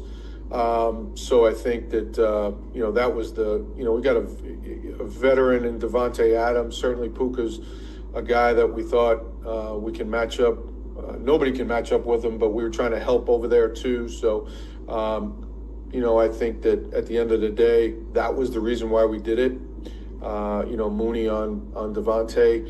And then there were certain times where we were just left and right, and it just played into it the way the matchups ended up. So, but the targets were even coming in, and I think Matthew just found something in the rhythm of it. And, there was a lot of underneath throws. He did hit the one double move, later in the game. But, we just got to do a better job overall. I guess I hear that, Kevin, and my first thought is, at a certain point it became clear to the rest of us that Howard is not getting the job done throughout the course of that game. And I understand going in that that's the philosophy. I can live with that. Okay, that's the decision you made. But once the game starts and you see what's taking place, at some point you say, maybe we should switch things up just a little bit. Yeah, I'm always curious about that, and I would love to get coaches on the record or off the record, but just to speak truthfully about game planning, because I understand that you can just switch things up, but I wonder how much you have to change when your entire game plan was built to do one thing. And so maybe that's the part of being a good coach, is having the contingency plans built in, because like you said, Jeff, it got to the point where we were like, man, everybody in this stadium at SoFi understands that the ball is going to Puka Nacua, and really the ball is going to whoever is matched up with Xavier Howard. And for that to happen constantly and for it to cost you essentially a game, that to me is alarming. And I get that you might have had a game plan that you've worked all week, but to not be able to pivot, that's pretty damning. And then on top of that, I mean, we're not talking about something that wasn't known going into the game. That was your plan going into it. That's probably more alarming to me. It's not necessarily like switching it up, which was necessary, Jeff, I agree. But going into it, your game plan was that? You thought, okay, if we line up Javarius Ward across from Davante Adams and have him follow him, then we're good with Xavier Howard being on Puka Nacua.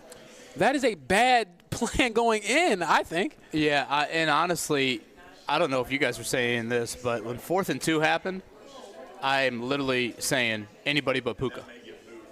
Absolutely, yes, yeah. It had gotten to that point of the game. Again, 4th and 2, here you are, play of the game, one of the early plays of the season, and it's a moment where it's anybody but Puka. And Matthew Stafford comes to the line of scrimmage, and he looks out there, and he sees Xavier Howard opposite Puka Nacua with no safety over the top. Yeah. That, to me, is the frustrating element. You can have, okay, whatever. You want Mooney to shadow Davante Adams. Okay, I can listen to some of that. But, James, to your point, in-game adjustments. Jeff, you kind of alluded to it as well. When the game's on the line, you got to shift things.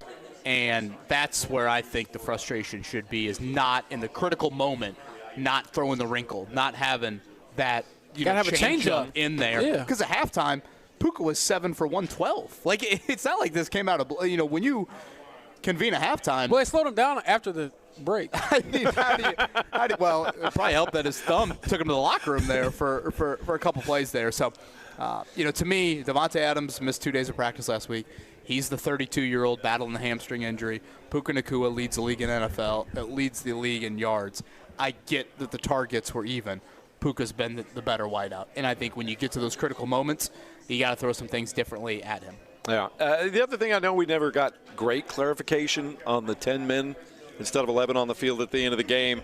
Did we ever find out, who was supposed to be out there, whose responsibility was? It was all kind of generalities in their responses, right? I'm assuming it was Mike Hilton. So if you look at it, the new guy, the brand new guy. Right. So they had just Zaire Franklin as the lone linebacker, which when they do that, they either go dime, an extra defensive back, which, again, in my opinion, would have been helpful. Because you had Howard, you had Blackman who fell down, and you had Mooney Ward in the nickel personnel group. You could have had a second linebacker, but my guess is if you're doubling Puka, I would have thought it was Hilton in that moment there. So, and the crazy part is, when you look back at it that way, I know it's only 10 instead of 11, which is never good, but the way that if that coverage played out, if it's man-to-man and he falls down, it might have been the same result anyway. Well, again, if Cam Bynum shaded over there, does 88 become 28 or 38? Right. And then at that point, James, how much time? Was that? That was just after the 2-minute warning? Which one? The 88-yard touchdown? Yes. So I forget the Rams timeout situation, but, like, obviously they only need to get in field goal range. I don't want to act like they would have been in a huge time crunch. Yeah. But your defense had played decent there in the second half. I don't know. Maybe some people saw Tutu get in the open field and thought, hey, just let him score at this point because you don't want them to milk clock. Granted, they had they let him score. They only had 10 guys out there. That's certainly true. And one of them fell down. He's still running today. All right, coming up in a moment, we'll talk a little bit more about news and notes from the NFL. Also, what's next for the Indiana Fever? Late night last night, didn't end the way we wanted it to, but, man, were they gritty and tough. But a lot of questions on the horizon. Speaking of the horizon, we're here in the basement, the field level of Lucas Oil Stadium for Horizon League Media Days for the men's and women's. We'll talk more about that and the basketball seasons ahead as we continue on 93.5 and 107.5 The Fan.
You're listening to the Fan Morning Show on Sports Radio 93.5 and 107.5 The Fan.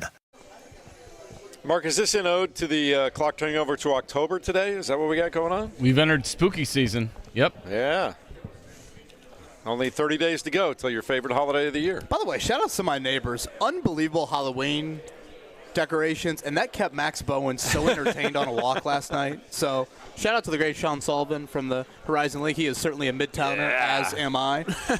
And great Halloween decorations in the neighborhood. So thank you for that. Max Bowen was loving it last night on the walk. Is that the Derek Schultz reference from Derek Midtown? Schultz, yeah, who should be joining. Trying to make that thing? Joining us down here in a few minutes. As we are live at the Horizon League Media Day at Lucas Oil. I'm just curious, the recent trend, you see the 8 or 10 foot tall skeletons all over the place. Have you noticed these giant skeletons everybody has now in the front yard? Scarecrows. Oh yeah, the whole nine. Spider webs. Yeah, growing up back in Romeoville, we have one house on our street that goes nuts for all the holidays, and so Halloween and Christmas, their yard is just full of all of the inflatables, the skeletal design. It is the honestly, coffin opening up and everything. Yeah, and I just think about, as a kid, you think it's the coolest thing in the world, but as an adult, I'm like, wow, their power bill must be through the roof. I always wonder, spending some money for it. Yeah, and so they definitely make it to the point where it is like they have no crevice of space on their grass because something has been blown up or put in that spot. So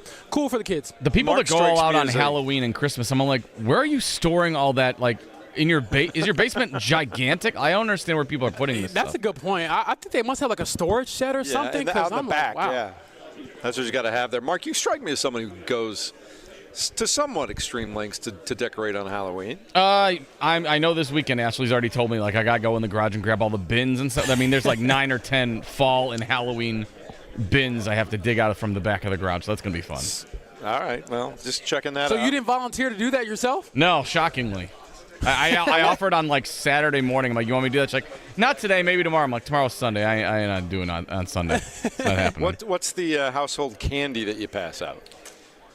It tends to. Are we coming by your house? We try to do Reese's or something like that, go the old pros or something like that. But I mean, we're open to anything. Sour candy, chocolate candy, something like that. Come on by, you'll get something.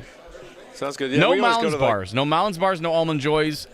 No, thank you. Almond Joys stink. That's the worst. They're like the Reds last night. That's the worst. They stink. That's a good analogy right there. Mark, did we have a caller earlier? I might have dropped off, but I thought you mentioned a caller about A.D. Mitchell. Yeah, Chris called. He would probably emphasize this point a little better than I will, but he was basically saying that he thought people are making a little bit too much of the A.D. Mitchell situation. Thought, yes, while the drop in the back of the end zone for the touchback was not a good look, he's also a young player and he'll learn from his mistakes. And then he also said that he just thought that he will get better with time. The Colts just have to be patient with him. He shouldn't be facing too much of a big punishment because he is just a young guy and he still has to learn some from his mistakes. Getting your thoughts on that. Here's a couple of questions. Yeah, go ahead on that, James. Yeah, personally, I think that the argument can be made that he can learn from the bench. And he can learn from having something that he cares about taken away from him because your focus level wasn't where it needed to be. And I go back to the preseason, camp, practice, and A.D. Mitchell, as we all know, is the guy who, whenever he makes a play, he makes sure that he made the play. He is very you could hear celebratory. Him in Exactly. I remember the play he made. It might have been right after we came back from camp and they were finally at the team facility. He made this great catch in the end zone, and he looks around and he's waiting for someone to cheer him on or to celebrate him or to basically flex to someone that he made this great play. And all of that is fine. Personality-wise, great personality. But then when you don't deliver on Sundays, when you're not focused enough and you make that mistake again after JT made that mistake last year, I think it's totally warranted that they say, hey, you know what? When Alec Pierce was healthy, you were barely playing anyways. Let's hit you down. Let's make this hurt a little bit. And then hopefully you come back and you're able to, prove that you've earned or, gained more trust from us. And I think the biggest thing whenever factoring those decisions in when it comes to benching a player is, are you hurting the team if you do this? And personally, I do not think that it would necessarily hurt the Colts if he sat down for a game because, again, when all the guys are healthy, he barely plays. And if you look at A.D. Mitchell's career so far in the NFL, the negatives help outweigh the positives, and I don't even really think it's that close. Chris also said that he didn't think that the holding penalty on the JT touchdown was a big deal because he said that he didn't think JT was going to score it had AD not held him. I disagree with that. Yeah, I would actually probably agree with that because of the lane that JT took. But at the same time, that was a horrific fundamental attempt. The effort and the fundamentals were terrible.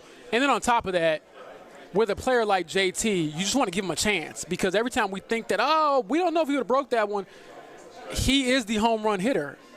Since he's entered the league, I believe he has the longest or the most 60-yard touchdown runs, most 50-yard touchdown runs in the league outside of perhaps Derrick Henry. And so you want to give that guy a chance, and you took that chance away from him because you were lazy in your technique and effort.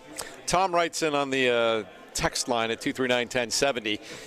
My last thought on AD dropping the ball on the 1-yard line. Can't Steichen just tell the team everyone needs to hand the ball to the referee, and if you cannot do that, you can expect to see bench time be subject to the team's kangaroo court for additional embarrassment and punishment. But didn't Shane start the year with like a little slogan or a saying about keeping hold of the football going through the goal line? Yeah, they said it was letters and logos. And so clearly A.D. Mitchell did not listen to the letters and logos mantra because, again, he was showboating. And, again, these aren't my words. I mean, I called it like I saw it in the moment, but Shane Steichen said on the roundtable with the Colts, their weekly Monday podcast, he was celebrated too early. Yeah, I would agree with you, James. I think perhaps the best wake-up call is a week on the bench. Yeah. A week watching. And again, a week. Let me stress that. I'm not saying cut the guy. I'm not saying you need to keep him inactive for the rest of the year. I do think there's a lot of talent there. Yeah. And I get he's in his second year. It's the opposite for me and Xavier. Xavier, I'm like, sit him down, and if you don't see him again, that's fine. But A.D. Mitchell, no, I do not think this should be like a season-long mandate. Correct. And right now, in his career, Darius Hayward-Bay has proven to be more reliable than A.D. Mitchell. Ow. Darius Hayward-Bay. Ow. Like, when you throw the ball to A.D. Mitchell right now, there's a better chance that Hayward-Bay catches it than A.D. Mitchell. I like to think he's still young, though. He can still grow. Right, but you got to live in the present, too, of, like, to me, accountability should be more than just stand up in front of your teammates and apologize when last year you had trust issues with him as well. So I would have no issue whatsoever if Shane Steichen sat him down for a week. No issue whatsoever. Xavier Howard, I think an outright benching and a cut is totally fine. But, again, I'm not holding my breath. Last thing, we'll close this hour with a thought from Brad, who says, the great Bob Knight once said, there is no greater motivator, James, than one's ass on the bench. Something to that effect. A.D. Mitchell cost his team a game, a 4-0 start, sole possession of first place. He needs to learn from his huge mistake. I will say that was the large contributing factor, but 11 penalties, 10 men on the field. There are a lot of things to look at in that game. And John reaches out and brings up Anthony Richardson from last year, tapping out, and then the eventual benching. Yeah. Not that was necessarily the exact reason. But, James, I brought it up on Monday when you were gone. Repeatable offender. And when you are saying the word trust, A.D. Mitchell is a repeatable offender with that word. Yes. It's different forms of trust. Last year it was not in the right place or not able to finish off catches. This year, the drop at the goal line, obviously the critical holding penalty, just on a really poor fundamental play. So, again, trust. I mean, you hear that? We are surrounded by coaches right now. If I interviewed all these Horizon League coaches and said, hey, you can have a team full of players you trust, they'd be like, I'm dreaming. I'm begging for that. That, to me, a one-week punishment, I got no issue with it. All right, take some phone calls coming up in a moment. Also, what's next for the Indiana Fever? Colts getting ready to take on the Raiders here at Lucas Oil Stadium. When I say here, that's where we are today. You can hear a lot of commotion in the background as a bunch of teams and players and coaches from the Horizon League are in here for Media Day for the league. We'll talk about that a little bit more as well. Still 60 minutes to go on the Fan Morning Show at 93.5 and 107.5 The Fan.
This is the Fan Morning Show with KB, JB, and Jeff. 79-74, Fever going zone. Evans drives, pass deflected by Powers.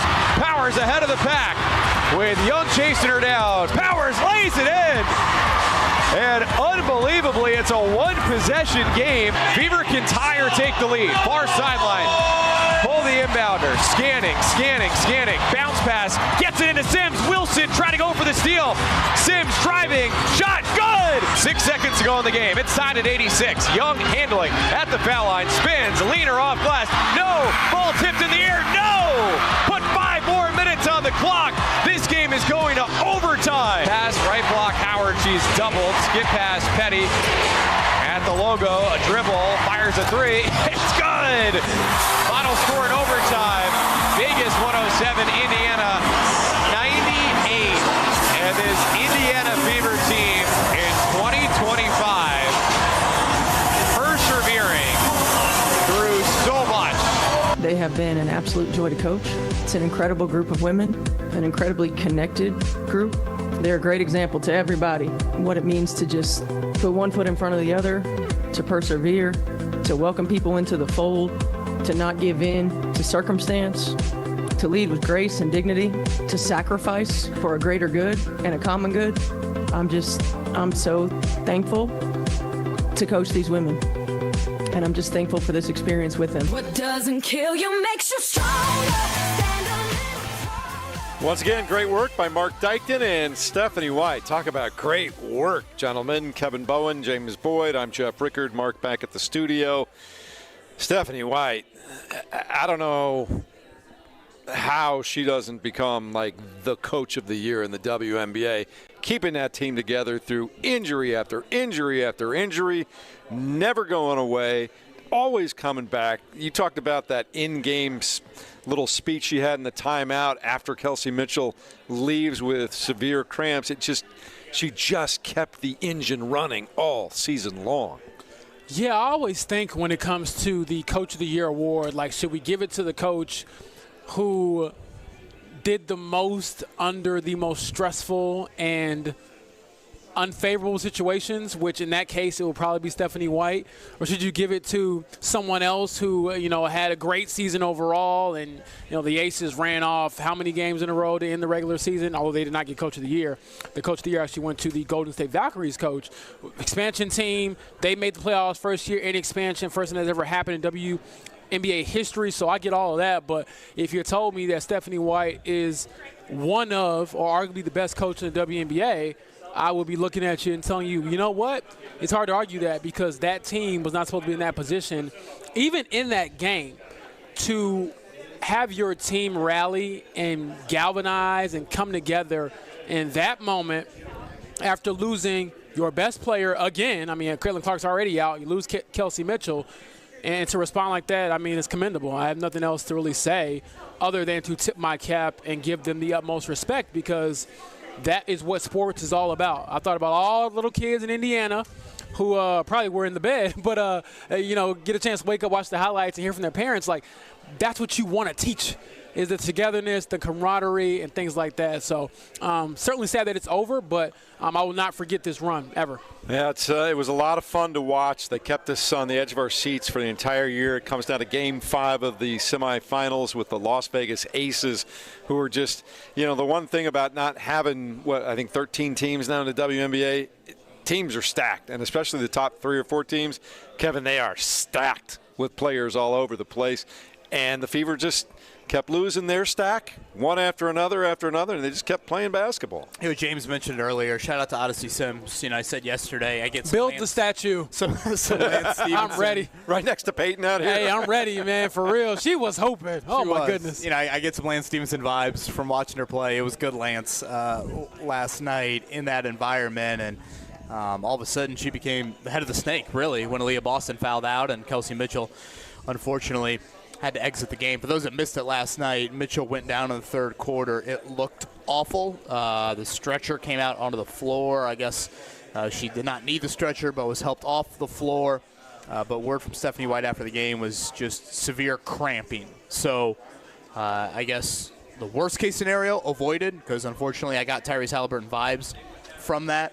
But still, just that entire moment, I thought, really kind of stood out to me. And I sent Mark the clip. Mark, do you have this clip? This is Stephanie White in the huddle after the Kelsey Mitchell injury. And again, just to set a little bit more of that scene, picture entire team on the floor, towels up, trying to kind of guard the cameras around. Clearly, the players are very emotional, thinking and watching their star player exit. They probably know in the moment she's not returning to the game.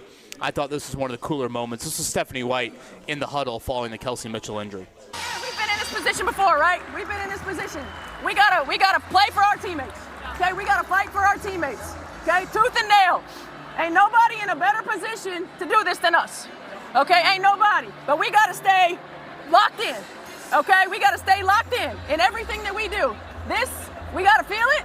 Okay, but when we step out on the floor, we gotta honor it. Okay, we gotta honor it in everything that we do. Hey, come on, let's go. Hey, we fight for her right now. Let's go. I thought that was just a super, super cool moment. And you can hear the emotion, I think, in Stephanie White's voice right there. And her team responded to her because, I would guess that had to be emotionally taxing for those players to witness all of that. And yet the Aces tried to throw punches at the Fever, and the Fever answered every single one of them. And even in overtime, it took some just insane shot making from Chelsea Gray and Jewel Lloyd and Jackie Young to finally put the Fever away. So unbelievable year, and again, truly inspiring. I don't use that word lightly when it comes to what I think the Fever and certainly the Pacers showed this season. In simpler terms, last night, Kelsey Mitchell goes down near the end of the third quarter, does not return. On that same play, Aaliyah Boston got her fifth foul, didn't foul out, but they kept her on the bench for quite a while before they brought her back towards the latter part of the fourth quarter. And they fouled her out on a foul that I wouldn't call in rec league, but continue. We're going to talk about that. The Fever outscored Las Vegas on the road in the fourth quarter by 8 points. I think that says everything you need to know about that team right there, Kevin. In the simplest statistical terms, scoring under those circumstances on the road in Game 5, everything on the line, they outscored Asia Wilson and Jackie Young and Chelsea Gray and everybody else that's an all-star on that team by 8 points with everything on the line and everyone either on the bench or in the locker room. Yeah, when Jackie Young missed that layup that she has made so many times in her career, at the end of regulation, I was thinking, how should I feel right now? Should I feel like this is destiny, they're going to knock them off? Or should I feel like, oh, man, like they got another 5 minutes where they're still fresh? And I think the Aaliyah Boston absence and those things start to loom a little bit larger when you get that sort of reset for a team. So, you really can't say anything else about that team other than to give them their flowers, literally, because they were not supposed to be in that position. I thought defensively they held the Aces to some tough shots in that fourth quarter. And again, Asia Wilson's going to get hers, but to respond each and every time. I mean, we even saw the and one from Natasha Howard on the MVP and Asia Wilson, who, by the way, is the co-defensive player of the year, one of the best defenders in the world, and you got Natasha Howard going straight at her for an and one. And I'm thinking, who won't make the play? And it got to a point where I think after the Chelsea Gray, fading to her left last-second three-pointer, I was thinking, you got to be kidding me, because that shot, incredible as it was, is nothing you would ever teach anybody to do. It was like a horse shot. I mean, she's going right to left. Yeah, you're going left, fading back right. Your form is bad. Your release is bad. The follow-through was great because it went into the hoop. But mechanics, all that was all off, and the ball goes in, and you're just like, you know what? If it takes that to beat us, we have no reason to hang our head because it took some miracle shots. I'm glad you brought up Natasha Howard because we haven't spoken about her enough. But for what she had to do last night, especially in that fourth quarter and throughout the game, she played 33 minutes. She ended up with 16 points on 7 of 16 shooting and 7 rebounds. I thought she held her own magnificently under the circumstances and considering who she was matched up against a lot of the night. Absolutely. I mean, Kevin, when they signed her, She came here to win a championship. She's already won championships. This is somebody walking up, like you said, the 18th hole. They're not going to be here for a long time. And so the effort she gave, not only last night but all season, I thought was very commendable. Yeah, I thought she was tremendous, and it was pointed out to us during the show. I think it was Aaron maybe yesterday. Let's mention her. She's been in those moments, and really no one else on the Fever had been in that sort of situation. Ashley pointed out to us here, when you look at the Fever contractually, who the hell knows what the starting five is going to be next year? I mean, yeah, I misspoke earlier. You got 3 under contract. You got Caitlin and Leah, and then a rookie, KK Timpson, Michaela Timpson, who I've forgotten about. Those are the only 3 players you have under contract for next season. Again, I assume Kelsey Mitchell will be back, and then, what are you doing with Sophie Cunningham? What are you doing with Howard? What are you doing? Lexi Hall is a restricted free agent, I assume. Match whatever they present for her, please. But again, they went out last year. We'll start a lemonade stand. They gave DeWanna Bonner and Natasha Howard some big one-year deals. They did. And, of course, Kelsey Mitchell, do you reward her with a long-term deal? I mean, I get the finances, and we'll see what the new CBA looks like, but it'll be quite the offseason for the Fever. Hell, quite the offseason for the W. All right, so the Fever, magnificent in defeat. They lose in 5 games, taking it right down to the wire on the road, 107-98. We'll talk more about them a little bit later on. We got some folks on the phone lines right now at 239-1070. Been holding on for a few minutes. Want to talk a little bit more about Colts, Fever, everything else. Kenny is up here at 93.5 and 107.5 The Fan. Good morning, Kenny. Good morning, fellas. Hey, first thing I want to do is give a shout-out to the Fever, dude. They represented the state of Indiana at the utmost, and I just give them props. I'm proud of all of them. From where they've come over the last 2 years, it's just unbelievable, and I can't wait to see what they're going to do next year. The reason why I called is I don't think they should sit Mitchell. I think the scrutiny that he's had, and the coaches aren't going to do that anyway. The coaches want to build the guy up, not tear him down. He did make a mistake, but how many times did we see on the game that they kept showing that over and over? All the videos of the scrutiny. I don't think the guy's going to showboat anymore. I think that put his fire out. He's not going to be breakdancing after he scores a touchdown. That's all I got. Thanks, buddy. Appreciate that. Maybe you just learn your lesson in the harshness of the moment there. Maybe, but again, why didn't you learn that lesson when JT did it? When it didn't have to hurt you as much. Now you're feeling the same thing that he felt, and it's worse because someone else already did it.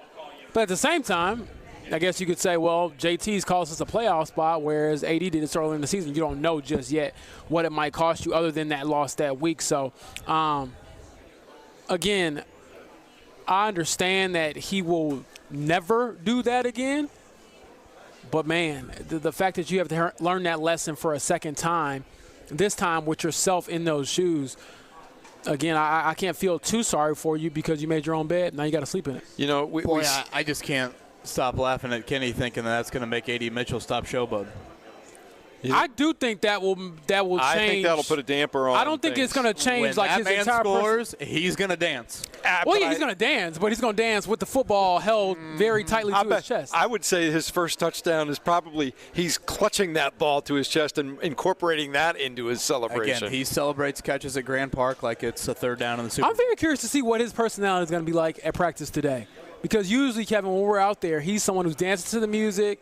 He's always kind of vibing out, laughing. Not that he's distracted, but he's like a high-energy, kind of a loose guy. Do we see more of a business-like approach from him? And again, in week 2, with a healthy wideout group, A.D. Mitchell played 7 snaps. So, benching him is taking him off the field for 7 snaps. If I said that to you if I said to you Michael Pittman Jr. is going to play 7 snaps less this Sunday, you would just kind of shrug your shoulders. Yeah. So I think it's one of the harder things for a coach, and I would say this. Here's one for you. To the first 3 games, 46 snaps for A.D. Mitchell.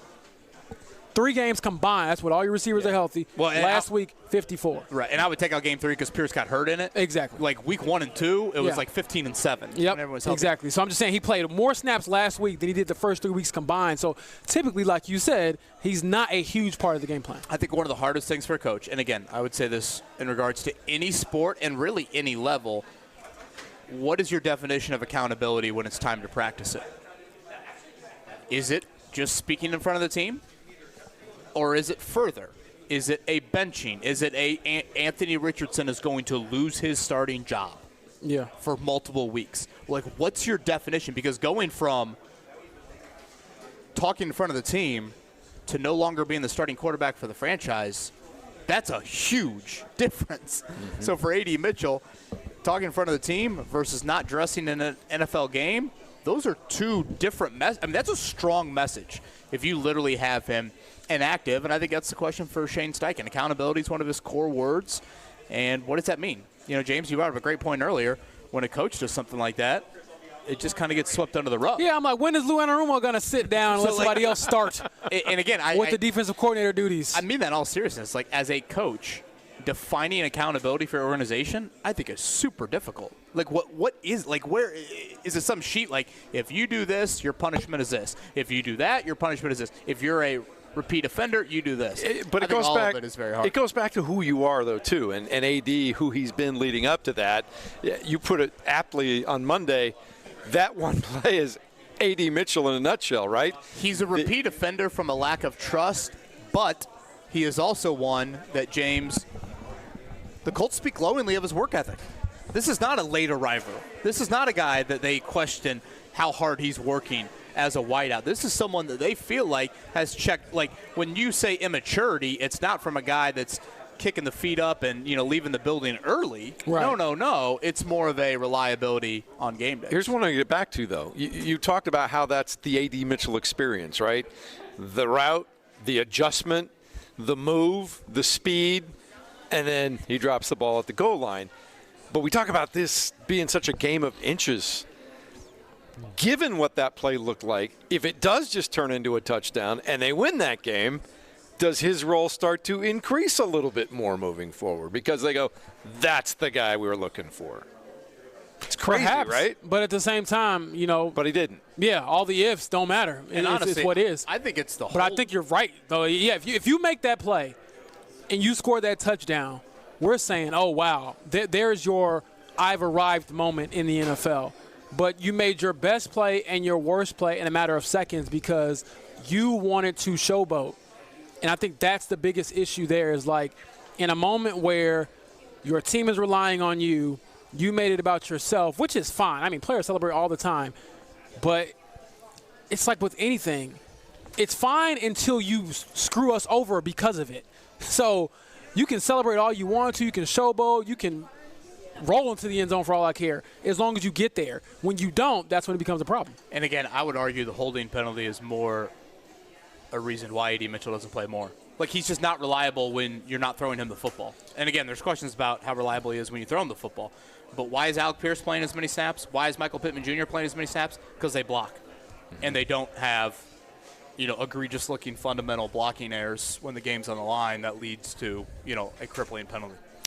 Well, we'll talk about it more over the course of the hour. We'll get some more phone calls and texts as well, especially in the second half of the hour. 239-1070. In the meantime, let's check things down. The Morning Checkdown on 93.5 and 107.5 The Fan. All right, we're here at Lucas Oil Stadium for the Horizon League Media Days. I just saw my buddy Doug Gottlieb walking by, the head coach for Green Bay, and hopefully he'll have a better season this year. We can talk about that a little bit later on. But as far as we are concerned, we're still smarting over the end of the Fever season and love the team, love everything about them. When I say we're smarting, it's because everybody in that team is smarting. They just keep going down. Can't come back to the game for whatever reason, out for the season for whatever reason. They still outscored Las Vegas on the road in the fourth quarter to force overtime. They succumb in overtime. But what we use this probably too much, Kevin, but that was truly a gutty performance last night. Yeah, it really was. I thought Ryan Ruocco and Rebecca Lobo, you know, after Mitchell went down, at every moment when they talked about the Fever, they threw in those comments, like the resiliency, the incredible effort. I can't believe this is still a game. So, you know, you hate to have to kind of live in that reality, but I think it applies 1,000% to this Fever season. Yes, you would have loved for them to continue it for another week, but it is quite the inspiring effort from them, and a huge credit to Stephanie White, Amber Cox, Kelly Crosscott, that entire organization for how they overcame so many issues throughout the year, and then to those players on the floor last night, because they hung in there, and it took some just outrageous shot making from the Aces to finally put them away in overtime. 107-98 was the final score for the record. Odyssey Sims, 27 points. She was unbelievable in the second half last night. Yeah, a baller and someone who certainly showed that she should be in the WNBA, started the year without, I believe, being on a team, and so went quite some time without having a home, and she certainly made one here in Indianapolis. I would imagine they have thoughts to possibly bring her back, but even then, there's so many guards that got hurt. It's a numbers game at this point, too. So I'd imagine this group obviously will not be together again after the season because you usually don't have that many players on your roster given the injury. So cherish it while you can. I love this team. I love watching them. I like going to the games. I like watching them on TV. My wife likes going to the games and watching them on TV. My son likes this team. But here's the question, Kevin.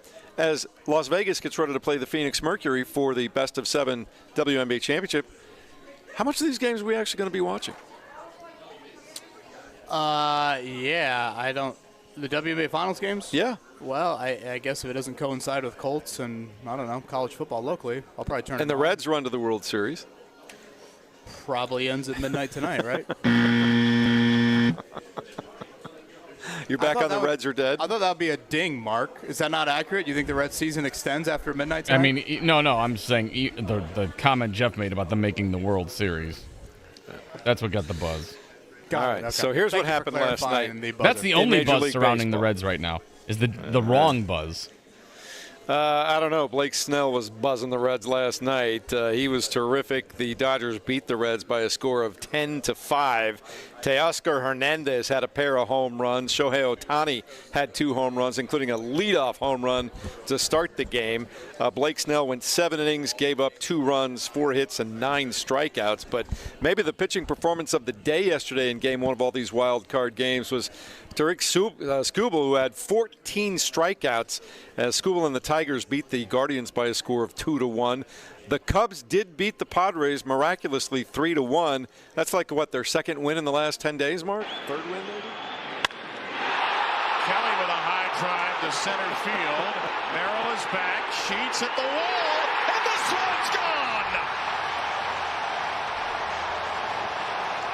The Cubs smash out of their slumber with back-to-back home runs in the 5th. Suzuki and Kelly put Chicago in the lead. Marcus, after they were trailing 1-0 to the Padres at that point in time, I think you started day drinking then, didn't you? I thought about it. Was thinking about it for a little bit, and then, Seiya Suzuki goes yard, Carson Kelly goes yard, Cubs getting the insurance run in the 9th. And I'm strutting into Game 2, thinking we can close them out and hang out with Milwaukee in a couple days. How about your bullpen, Mark? That was strong. That was a good performance by them. Very, very good. You know, Yankees fans would have loved an effort like that. Yeah. The bullpen came up large. It's good to see, so let's get it today with Shota on the mound. Red Sox also beat the Yankees last night by a score of 3-1. Garrett Crochet was terrific, too. 7 2/3, 117 pitches. No walks to go with 11 strikeouts as the Red Sox hang on. It got hairy late, though. Aroldis Chapman came in, Kevin, loaded the bases in the ninth, but then got himself out of it. Yeah, it looked very hairy to say the least there. But yeah, strikeout, fly ball, and a strikeout to end it there from Chapman against his former team. So honestly, the first 3 games were tremendous. It's why you love October baseball, and then the Reds played. Reds played again tonight, 9 o'clock at Dodger Stadium. It'll be the Tigers and Guardians at 1, the Padres and Cubs at 3, and the Red Sox and Yankees play at 6. All of those the second game of these best-of-3 wild card series. NCAA women's basketball tournament has been moved in 2028 from, don't worry, the Field House to Lucas Oil Stadium. They're going to get at least an extra 13,000 seats, James Boyd. That's good news because they'll be able to fill those seats. Absolutely. We've seen the business of women's basketball grow, and obviously firsthand here in Indianapolis, I don't think there's any more of a growth spot than with Caitlin Clark being here. But I'm excited for that, and I certainly think it can continue to trend in that direction given the star power of the sport, especially at the college level. I mean, there's a lot of great players still coming down the pipeline that we'll be able to see up close and personal here in a few years here at this venue. Anything else you guys want to throw in before we head to break? Yeah, I wanted to make sure we mentioned the Pacers had their opening training camp practice yesterday. Among the things Rick Carlisle touched on, they have actually adjusted their camp schedule so they can attend the funeral for Nancy Leonard coming up this weekend. So I think Rick said they'll go today, nothing tomorrow, practice Friday, and then the funeral is Saturday up in Carmel. So very well done by Rick Carlisle and the Pacers. I think it goes without saying what Nancy Leonard meant to that franchise, and it'll be great to see them showing their respect to her coming up this weekend. Meant to everyone in this city and anybody who's associated with sports and Pacer Sports and Entertainment. We're all going to miss Nancy Leonard. There's no doubt about that. Coming up in a minute, more from the Horizon League as they have their media days today here at Lucas Oil Stadium. We'll talk about it next on 93.5 and 107.5 The Fan.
You're listening to the Fan Morning Show on Sports Radio 93.5 and 107.5 The Fan.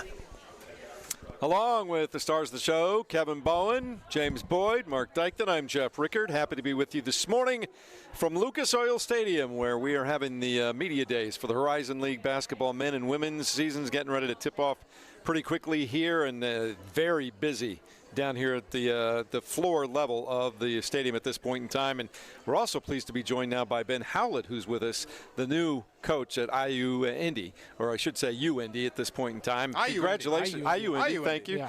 I'll get myself twisted into pretzels before it's all said and done, but congratulations, Ben. Welcome to Indy. Thank you. Pleasure to be here, and I've been here for a couple months now, and it's been a busy couple months, but a really good couple months. Well, you're getting ready to play basketball really quickly here. I can only imagine this has been a whirlwind because you haven't been on the job all that long.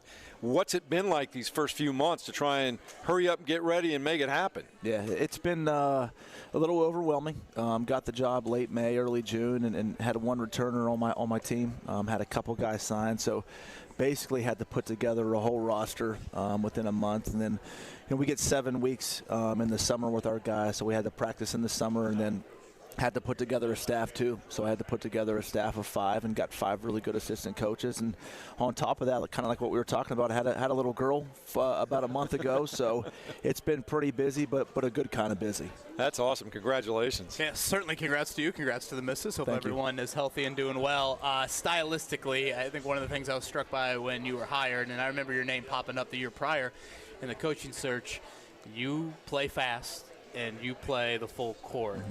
Describe the style for fans that maybe weren't plugged into West Liberty here in recent years. Yeah, and it's called the system now. I think that's what it's coined as. It's called the system, and been ultra successful at the Division II level. I think there's a handful of teams that are running the system at the Division II level, and they're all ultra successful. And basically what it is from an offensive standpoint, you're 5 out, open post motion team, not pigeonholing guys into positions and kind of giving guys freedom to go out there and play rather than script the offense. And from a defensive perspective, we're pressing for 40 minutes. It's a 94 feet. We're not trying to let you catch the ball, and if you catch the ball, we're going to run a double team at you, and if you get out of the double team, we're going to chase from behind. So from a stylistic standpoint, it's a very attractive style play for recruits, and obviously we've led the country in scoring at the Division II level for a long time. So it's an attractive style for fans as well. We scored a lot of points, and it's been successful for us at West Liberty, and we're hoping to do the same thing here at IU Indy.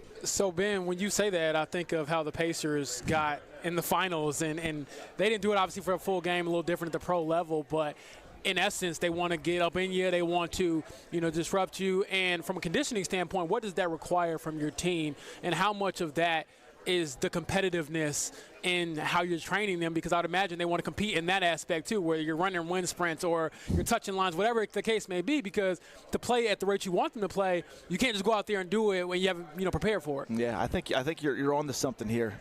So our conditioning is probably different than anyone else in the country, where we play to 100 every day, and we press, and we don't condition out of that. So we actually get in shape by playing basketball, and I think you can kill 2 birds with one stone, where you can get in shape, but you can also play and put yourself in live actions. And what we do is we keep track of winning and losing with everything they do. So at those open gyms, they're different teams every day, but we're keeping track as coaches who wins and loses, and we're posting it in the locker room. So guys are held accountable to, well, if at the end of the summer I'm 4-12, I'm a loser, or vice versa. I'm 12-4. No matter what team I'm put on, I seem to win. And as coaches, we're playing the guys that win, not the guys that lose. Ben, when you were, I believe, one of the finalists the previous cycle, and then when the job opens up a year later, you obviously get the job. I don't know. There might describe my ego, but I'd be pretty pissed off if I didn't get the job, and then it opens up the next year, and I'm thinking to myself, do I really want to put all my eggs in that basket again? Was any of that in there for you, of thinking like, no, you should have hired me last year? No, I think you're supposed to be where you're at, and it didn't work out for me year one, and I don't care. I had a really good season last year. We were 30-5 as a team and went to the Elite Eight, so had a great team and created great memories. And when the job opened up this year, I had the same, passion. I wanted the job. I want to be here in Indianapolis. We've got a new arena coming next season. And during the hiring process, I was at the Hampton Inn downtown. That was when the Pacers were making their run, and it was wild down there. There was like watch parties, and it was like the Super Bowl was going on down there. It was a lot of fun, and I'm in a basketball city and a basketball state, and this is exactly where I want to be, and we're going to flip this thing really quick here. I've always thought that, I had a buddy that played at IUPUI back in the day, and obviously, Coach Hunter's success is, pretty well known in our city. It's always surprised me that IU Indy hasn't been more of a consistent presence in the mid-major world, because you watch the tournament, there are kids from the city of Indianapolis, surrounding counties, playing for other teams. Every year that we see, how much of it do you look at it as A, recruiting fertile ground from a high school standpoint, but then B, with the portal, you can now get kids that want to come back home potentially after a year or two. Yeah, and I think my staff and I made a commitment. We want to put a fence around Indianapolis and recruit Indianapolis kids first, and we want to build our roster through high school kids. And even if we don't get the high school kids initially, kind of like you said, they might go elsewhere. And the one thing I've kind of learned just in this short amount of time I've lived here is kids want to come back to Indy. The kids that are from Indy want to come back to Indy, so we're not going to burn any bridges, and we're going to wish them luck if they go elsewhere. But it's really vital for us to recruit this area, recruit this state, but also mix in some portal players as well. And the way we approach the portal is there has to be some type of relationship prior to. We just don't want to recruit somebody from California if we don't know who they are. These are guys that we've once recruited, or guys that we know or we have contacts through that would fit our team both on and off the court. I want to talk more about the system. I was fascinated by this. I read a couple of articles probably a year and a half ago about it, and I like the way you describe it. The defense, we're on you for 40 minutes. It's 5 guys out and open, no real positions, but After looking at a little bit of it, I went down a YouTube rabbit hole when I've read these articles about one of the coaches you had mentioned, though, too. It's like your kids play with their hair on fire but under control. Is that a good way to describe it? Yeah, I think essentially what we're trying to do is we're not only trying to physically wear a team out, we're mentally trying to wear a team out. And think about it. You guys have all played basketball. If someone's looking at you in the face for 40 minutes, not letting you catch the ball, it's kind of like a fly that won't go away. Like, we're trying to play a game like we're down 8 points with 2 minutes left for 40 minutes. That's what we're trying to do. And easier said than done, and everyone thinks they're playing hard, but they're not really playing hard. And every recruit comes in and they say they want to do it until it's time to do it. It's really hard to do this. It's dangerous, too. Can you spot that kid when you're recruiting and say, that's what I'm looking for? Yeah, how fast they walk on. I have a pet peeve. It's guys that walk really slow and guys that are on their cell phone all the time. The guys that have energy and walk really fast on their visit and don't have their phone out, those are the guys that I want. And it's like you kind of got to be a little bit of hyperactive to play here, and you got to kind of be a little bit giddy and want to get into somebody. Those are the type of guys that we look for. Do you have to play 10, 12? Yeah, we're going to platoon a little bit. We're going to go 5 in, 5 out just to wear the other team out and essentially try to wear the other team out. But in a perfect world, I would like to play 10. I think we've got 10 quality players to play this year, barring no injuries. But there's been years in the past. There's been years in the past where we've played 12 guys, and that's the beauty of it. Is I think on this year's roster, we don't have that one stud that you got to play 30. We have a bunch of guys that are all about the same. So let's just play them all. Let's play them all about 20 to 25 minutes, and let's wear these other teams out, and let's win a bunch of basketball games. So when you talk about the transfer portal, I see, again, you have to do a lot of retooling. But Corey Boston and Kyler DiAugustino, I hope I'm saying his last name right, those two stood out to me. What attracted you about those guys and what they could bring here to IU Indy? Yeah, well, Kyler was with me at West Liberty last year. Gotcha. So he was an all-conference player for me at West Liberty, and he's a kid from southeastern Ohio, tough, put a roof on. That's what he does for a living. He's naturally big, never lifted weights before. And I never had that problem. Shocking. I thought the sweatshirt was covering them. Right. And Corey, you mentioned Corey. Corey's a guy that we played against at a Division II. So, that's an area that we're going to look at is we're going to recruit Division II guys. We're going to recruit Division III, Division I, and we're going to recruit everybody. And if we think they're a good fit, both on and off the court, then we're going to do everything we can to get those guys. All right, Ben Hallett with us, IU Indy head coach. Last question. You are calling Fishers home. You obviously are an extremely young parent with a 2-year-old and a 5-week-old. Any spot that you and the family enjoy going to, whether it's in the Fishers area or downtown near campus. Handles ice cream. Ooh, that's can't go wrong with that. I think we all know where that one is, too, in Fishers. It's a great equalizer. There's always a line. No matter what time you go, there's always a line. Fact. But that's we'll wait in that line for that ice cream. That's no problem. So that's our spot at night. Yeah. There's no bad ice cream. No, there's not. There's just not. Thanks for stopping by. Absolutely. We look forward to talking to you. Yeah, thanks for having me on here. You bet. Ben Hallett, who's the new head coach at IU Indy, and kind of him to join us as we continue to broadcast from Horizon Media Days here at Lucas Oil Stadium. We'll be back to put a big bow on it, talk about a few things to wrap things up next on 93.5 and 107.5 The Fan.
listening to the Fan Morning Show on Sports Radio 93.5 and 107.5 The Fan.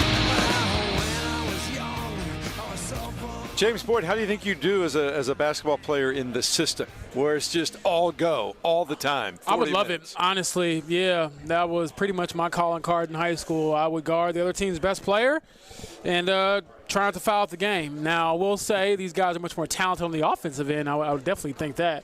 But very curious to see how that plays out. And you all know I'm a hoop head, so I will probably end up at a couple of IU Indy games. Yeah, Ben Hallett, who we are referring to, the IU Indy head coach, comes from the D2 ranks. They put up stupid numbers offensively.